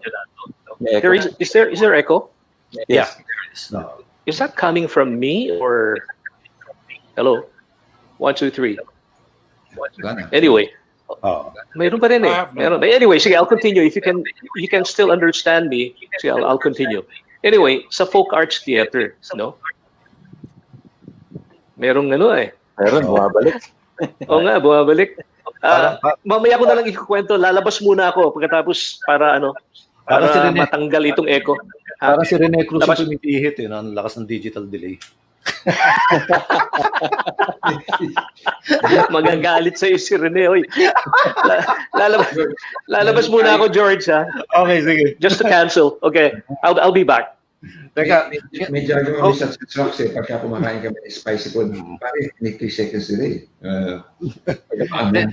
I want to ask Tito this question. Media ka, radio, ganyan, sikat yung mga radio stations. Has there been any instance in the past na yung advertiser pinagpipilitan yung campaign sa station mo, even if you think not got yung kampanya? Not got. Ano naman, wala akong na-encounter na gano'n na pinilit kami na gawin Kasi, kaya nga nilapitan ka para tulungan mo sila, di ba? So, we accept what they want to, us to do. Ganun lang. Then, going back to doon sa question kanina, paano yung dun tungkol sa mga, paano yung, how you deal with clients, I forgot na yung line eh. Going back sa K-Light before, so may campaign itong Super Dry, di ba? Let's talk it over. So client wanted to have to play around with that line. Let's talk it over with the Super Dry. So the agency, J. Walter was the agency then, approached me. Sabi niya, Tito, anong pwede natin gawin dito sa Let's Talk It Over with Super Dry? Sabi ko, syempre, talk. Magiging magkakaroon ng talkies. So, sabi ng agency, pwede bang gawin yan na magkaroon kayo ng talk show on FM? Sabi ko, I'll talk to the station manager. Sabi ko, i-open ko yung idea na kung pwede natin gawin sa radyo, sa K-Light. Si Adel Gabot, Little David, he was the station manager of K-Light. So, sabi niya, pwede yan. Tama-tama nun, ang talk radio sa US, nagsisimula na sa FM. So, nag-attend kami ni Adel noon sa NAB eh. So, yung pinag-usapan doon. So, tama-tama nga. Nung Tito, pwedeng gawin yan. Sige, let's do it. So, I went back to Cesar Munar, who was then the head of the media handling San Miguel. So, sabi ko, pwede yan. Pwede yung we can do a talk radio sa FM sa K-Light.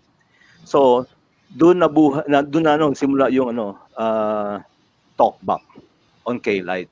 It became very popular. Then it was copied by several stations. So, kaya nga nauso yung talk radio sa FM eh. So, gumaya pati yung lahat na may talk na eh. So, yun. Tuwang-tuwa ang tuwang-tuwa yung kliyente kasi nagkaroon sila ng venue dun sa Yeah. for their product. So tama-tama yung may intro kami, andun let's talk it over with Super Dry. Extra kami, let's talk it over with Super Dry. So nagkatulungan. Ang talagang sekreto ito yung collaboration eh. Collaboration ng agency with the station. And as me as a salesman, I collab with the station manager.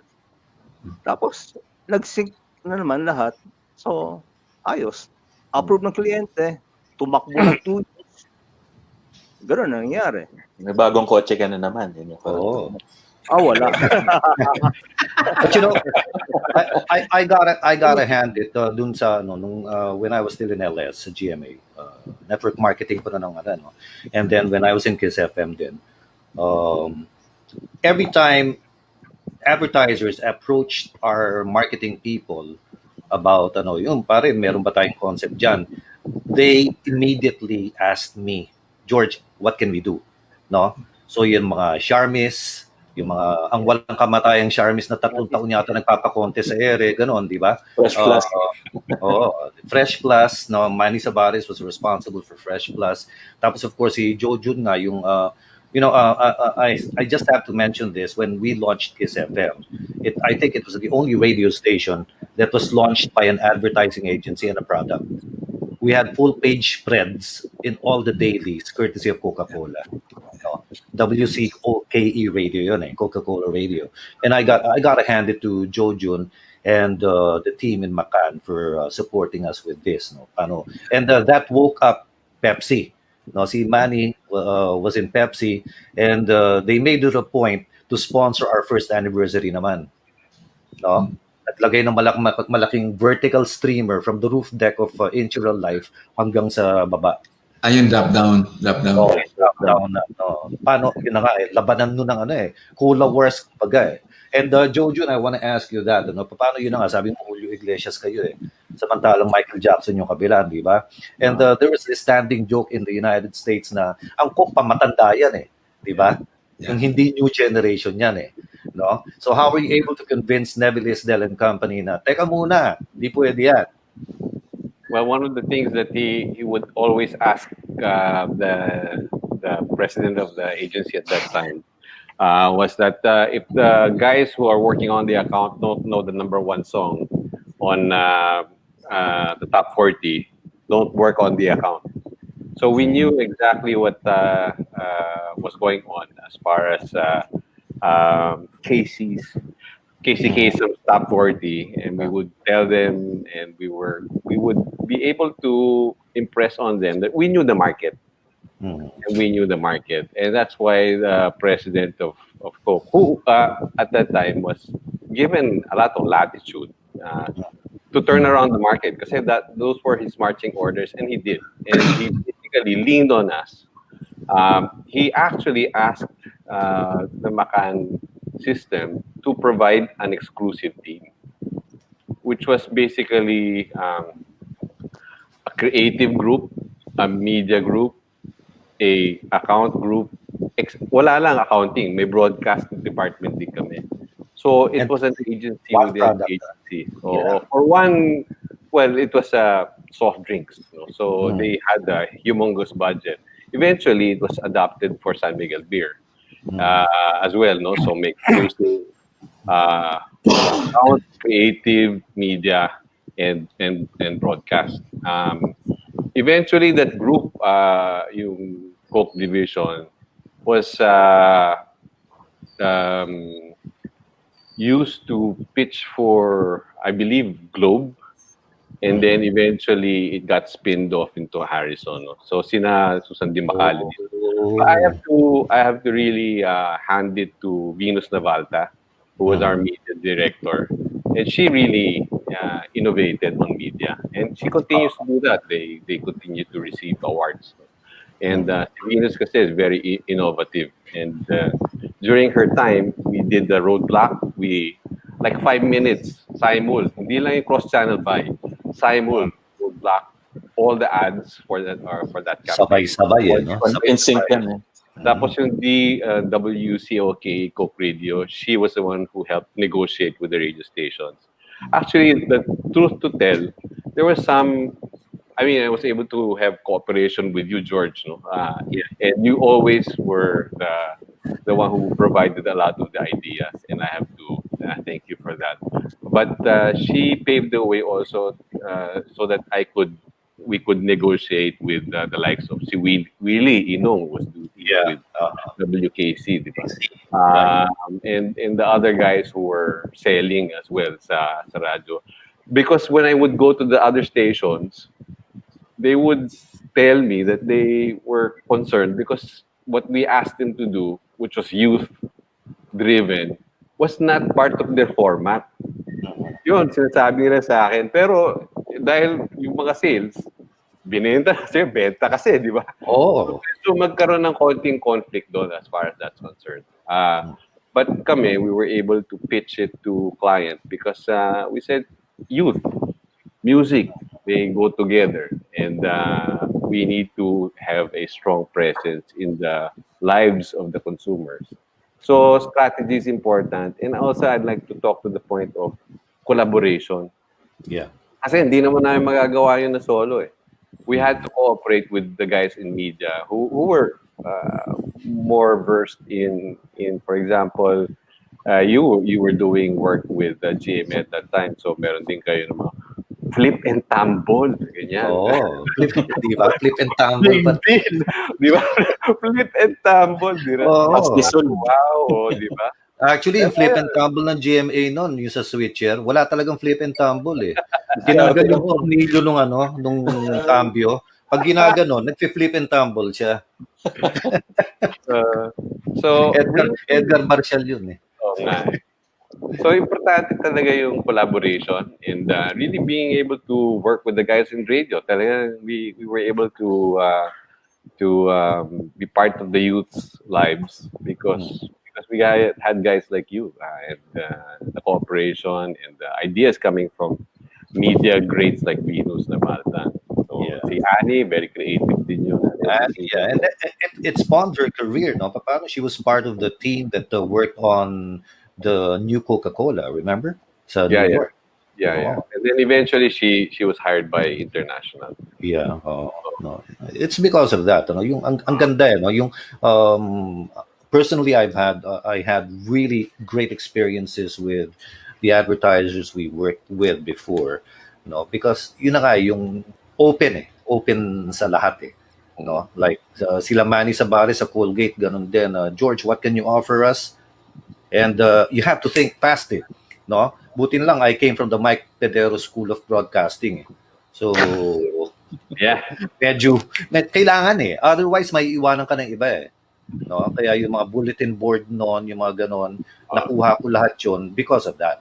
No? And I gotta give credit to the advertisers and of course Mike, no, who was my mentor, is still my mentor right now. No? Ginawa to. Yung nakita ko lang na yung collaboration is very important, especially among very creative people because you have to get over the hurdle of pride of authorship. Eh.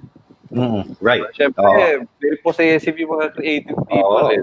So, and okay din naman yun because sometimes when you try to collaborate with other people, na-water down yung big idea.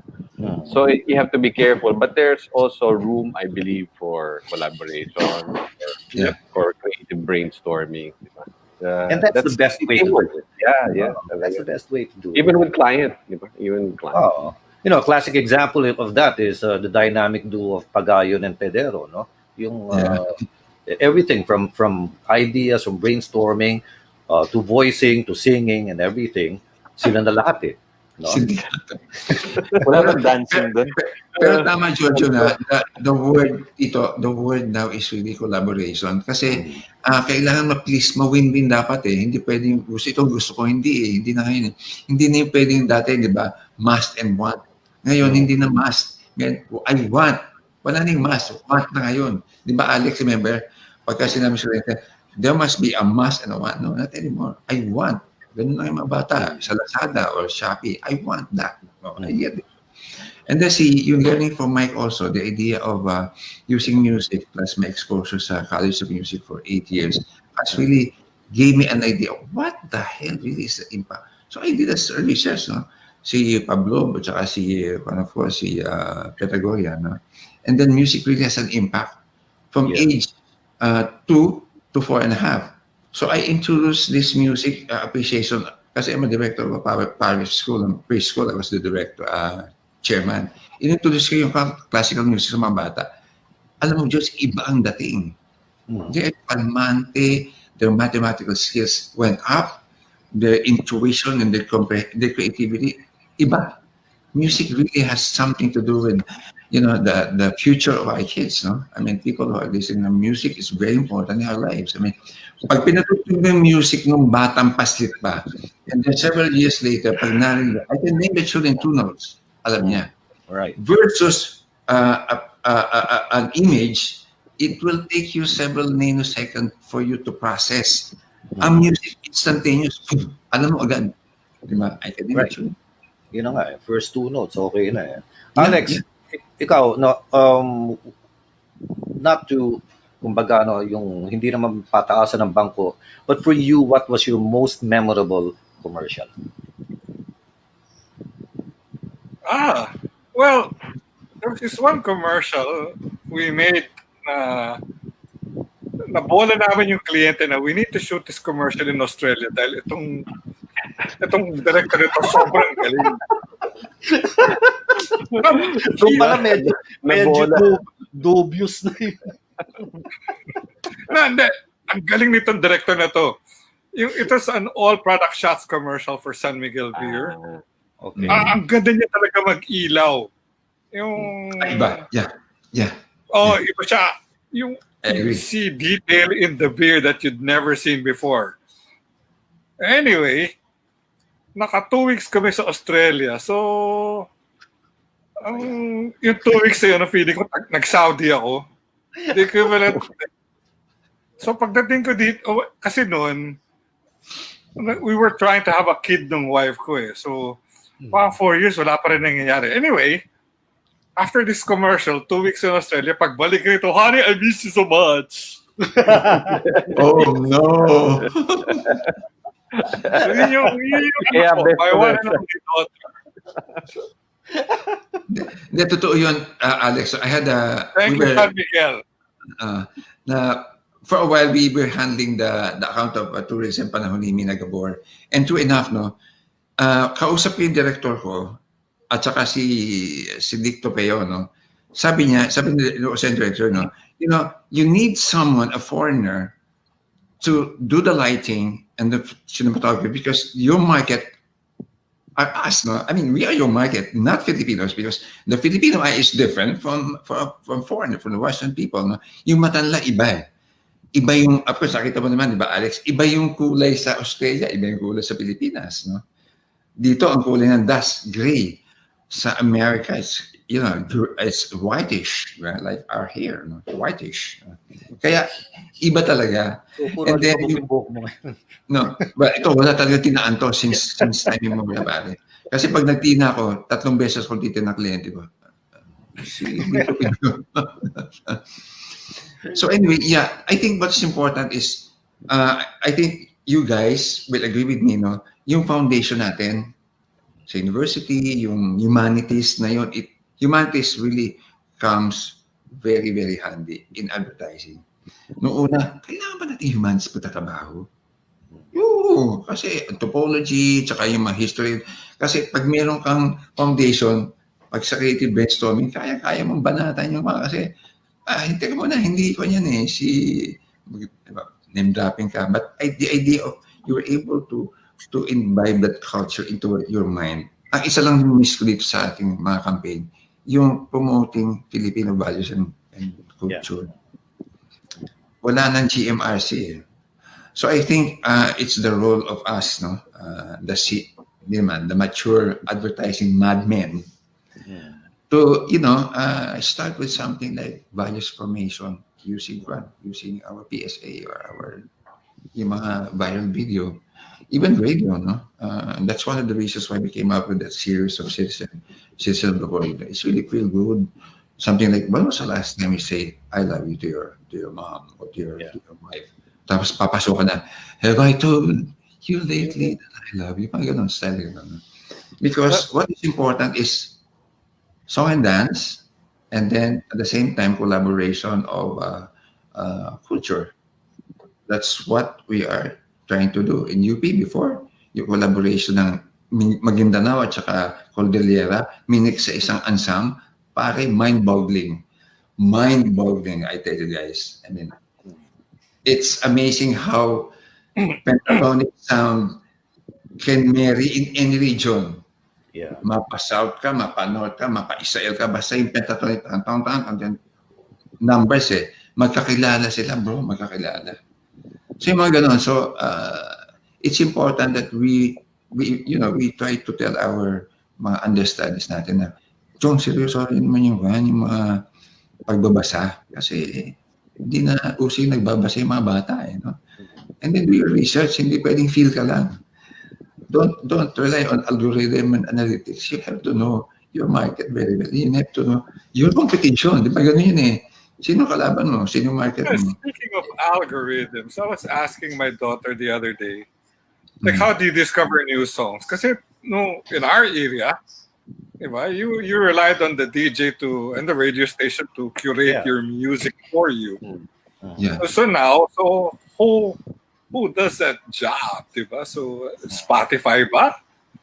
AI. Kaya nga, parang it's weird that there's an algorithm now curating what music you should listen to. Alam niya eh. Alam niya yung pinapakinggan mo. Medyo tao dapat ang gumawa nun, diba? Nakakatakot na actually. Like my son, no? He's vice president for strategy of an advertising agency in Boston, Allen and Gerritsen. And he was telling me, alam mo yung office niya, it doesn't look like an ad agency office. Hindi ba yung ad agency office, ang dami mga borloloy, ganyan. Yung sa kanya, puro graphs, puro formula. Ganun na labanan daw ngayon, no? And it boggles my mind. I don't even know how to react to that, no? Yung, okay lang. Are we going that way? No, okay lang naman yun eh. Those are just tools eh. But, the final decision, di ba, should still be some guy who knows what the hell he's doing. Or girl. Well, to tell you honestly, I'm very much in touch with UNT because I thought, nagturo ako sa Reservation Pacific. And the last time I spoke with Dr. Bernie Villegas, and he was telling me, dito, the industrial revolution now is 4.0. What do you mean, bro? 4.0 meaning everything is going to be robotics. Except creativity. Kahit na may AI, may robot ka dyan, sino magpo-program nun? Tayo. Lahat, farm, lahat ng kitchen tools, lahat, si Alexa or si Siri nagpapatakot ng buhay mo, di ba? Yung introduce sa Apple the other day, you can really manage your home even if you're not there. Like Alexa, I want you to play Michael Bublé's, Figure.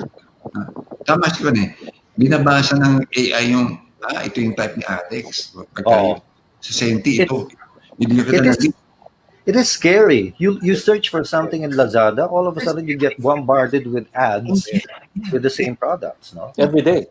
Yeah. Afterwards.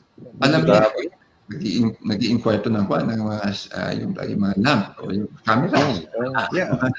But having said that, are we saying now that yung nagiging trend ngayon, the advertisements are now being put online instead of for the traditional radio and television? Sino nag-umpisa ba niyan? McDonald's ba yan? Jollibee or whatever? Well, McDonald's was the first one to do yung sa menu, di ba? And then all of a sudden, all the other outlets are doing it.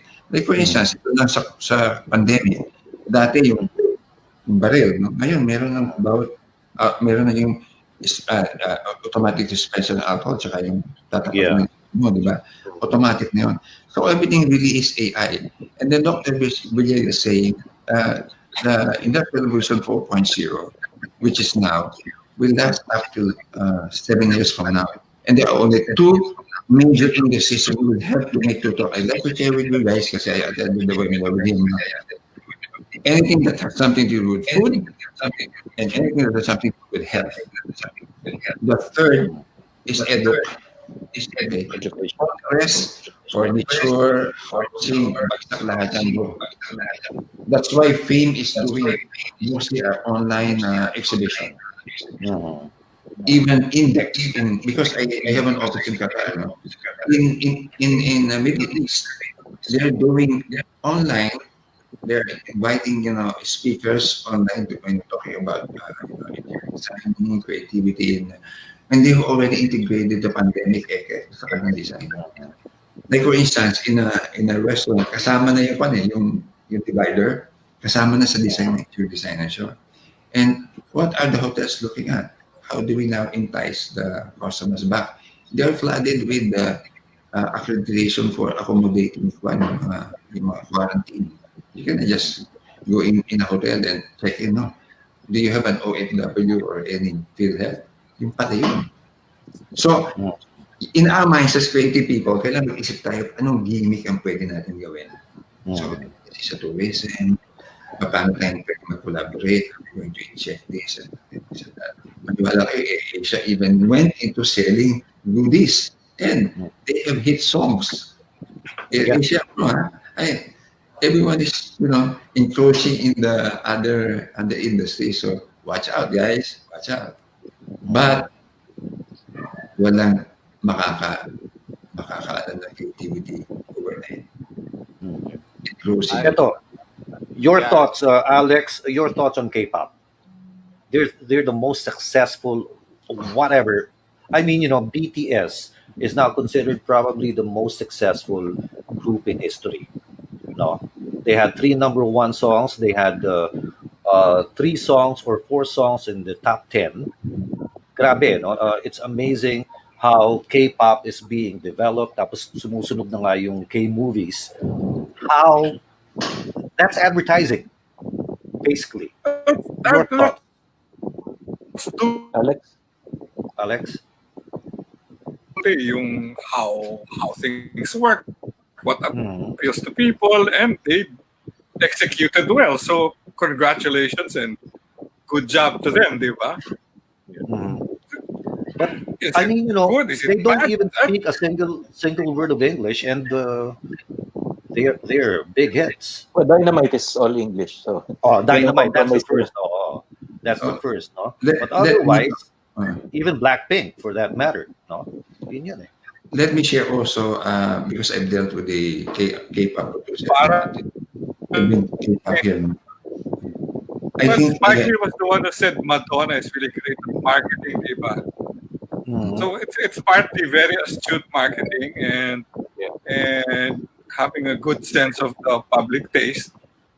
So they did their homework. They knew what they were doing. So congratulations. And they have the money to do it. George, what they're doing. Sila. Hindi naman sila unlimited budget, diba? Nobody has naman unlimited budgets. Some guy had the guts, diba, to make the call na, okay, this is worth spending money on. Tatay ako rito. Lahat naman kasi yan, it's all a gamble eventually, diba? So, you have to use, you need to do your homework and use your best instincts. Swerte siya. His bet paid off. Actually, the story behind that, talking to a Korean producer of K-pop, while he was trying to encourage me to bring some K-pop, the discipline that they undergo is like para kang mag-aaral na, para kang sa karate or bushido, whatever. And then it is being supported by the government. Why? Yes. That is their way of sending people as ambassadors. So you will notice there are already visible Korean actors in Hollywood. That's part of their planning. And you watch on Netflix, see Joanna Lumley. My God, she was on camera in Azerbaijan or Kyrgyzstan. Biglang pumasok, nag-flash mob, Kyrgyzstan kids dancing to a Korean K-pop tune. Wow. There you go. I mean, where the hell is Kyrgyzstan? Yan yung mga Kazakhstan, Uzbek. I mean, they're very successful. That's the way. Kasi ang Japan, technology. Ang Korea, kultura. So, and acting. Kaya makikita mo, umapang yung mga director ng Korea sa Hollywood. Korean novela is very, very popular here in abroad. Well, last year, the best picture was a Korean movie. Yeah, Parasite. Oo. Tinapon nga nila yung Mexican novela, si Talia. Korea daw. Ibang I mean, you go anywhere in Europe, in Berlin, pare, ang daming investment ng Korea, Samsung, LG. Everyone is natimbugan ng Sony, ang Japanese Korean. I think it's also the result really of good planning and doing their homework. Same with Diba yung this Christmas song ni Mariah Carey na All I Want for Christmas. Alam mo, isang pinag-aralan din niya yung that Christmas album of the Ronettes and Phil Spector. Yes. Yeah. I saw that comparison nga. Galing So, again, it's doing your homework, diba? Putting in the hours, and then executing well. Parang the principles are the same. It's just really nagbabago lang yung oras, diba? Or yung media or yung technology, but the principles stay the same.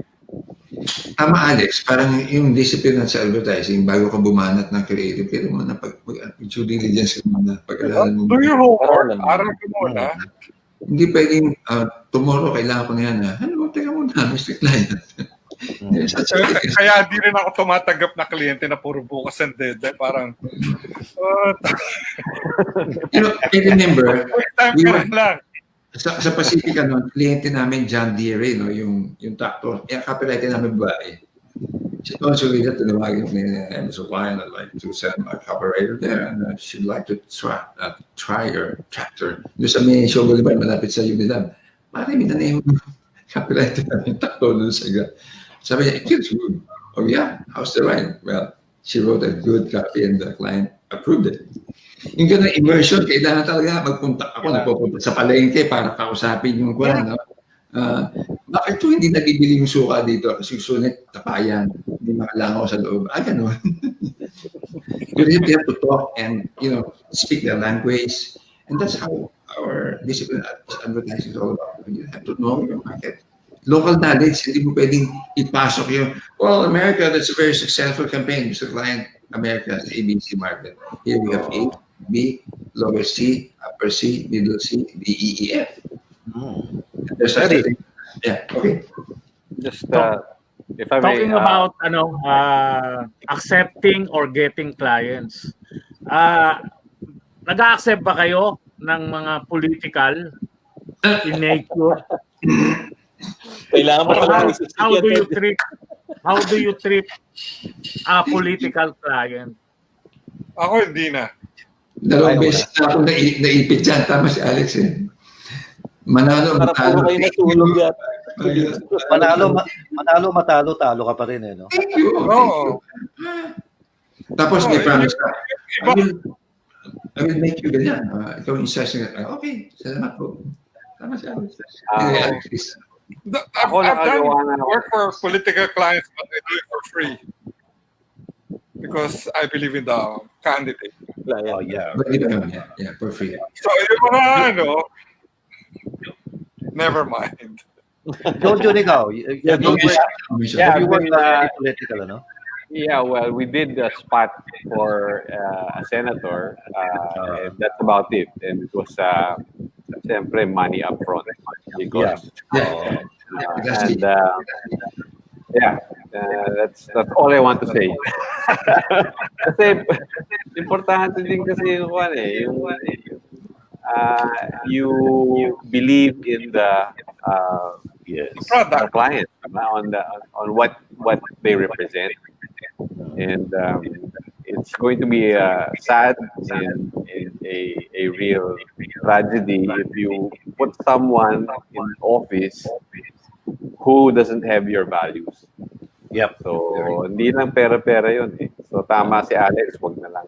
I just wanted to add lang that the basics are the same, and Alex was talking about it. You do your homework first. I know a creative director who was looking for a graphic artist. Siyempre, kailangan magaling mag-Photoshop, magaling mag-InDesign, ganyan. And basically, ang hinahanap niya, she was an agency creative director, high position. And she was saying that kasi the tendency is that they know the technology, but they lack the concept. They lack the strategy, the thinking behind what they do. So those things are continuing to be valuable, knowing strategy, being able to create with a concept. But the digital revolution has changed things talaga.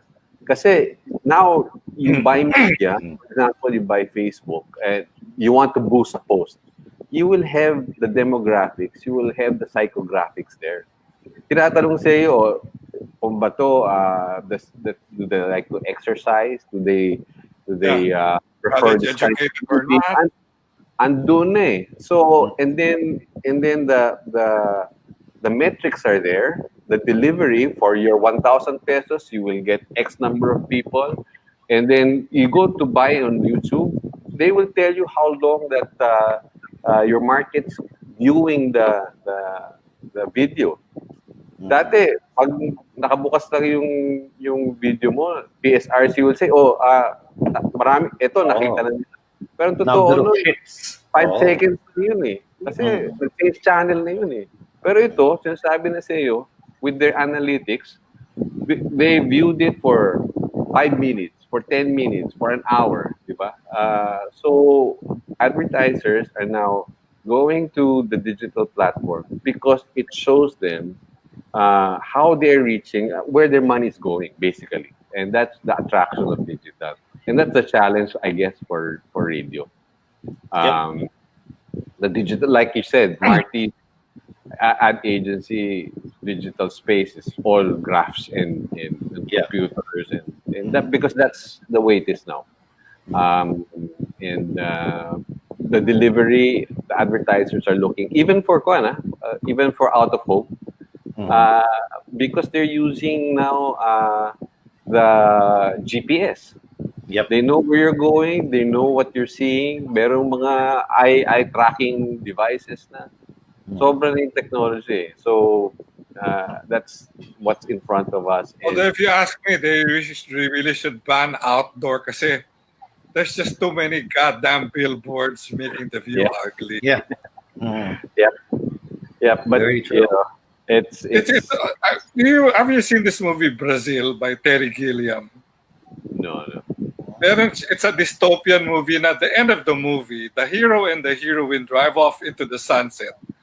Pero yung road nila is blocked by nothing but billboards. Hindi mo na makita yung view. Lungkot eh. No? Ah, Lungkot talaga. Ganda nun, Brazil pare. Terry Brazil. Gilliam. Pero Gilliam, sa Monty Python. Yeah, one of the Monty Python guys. And thank you, all of you, for joining us. Till next week. As we always say, stay safe and sane. Good night, God bless. Ad Maiorem Dei Gloria.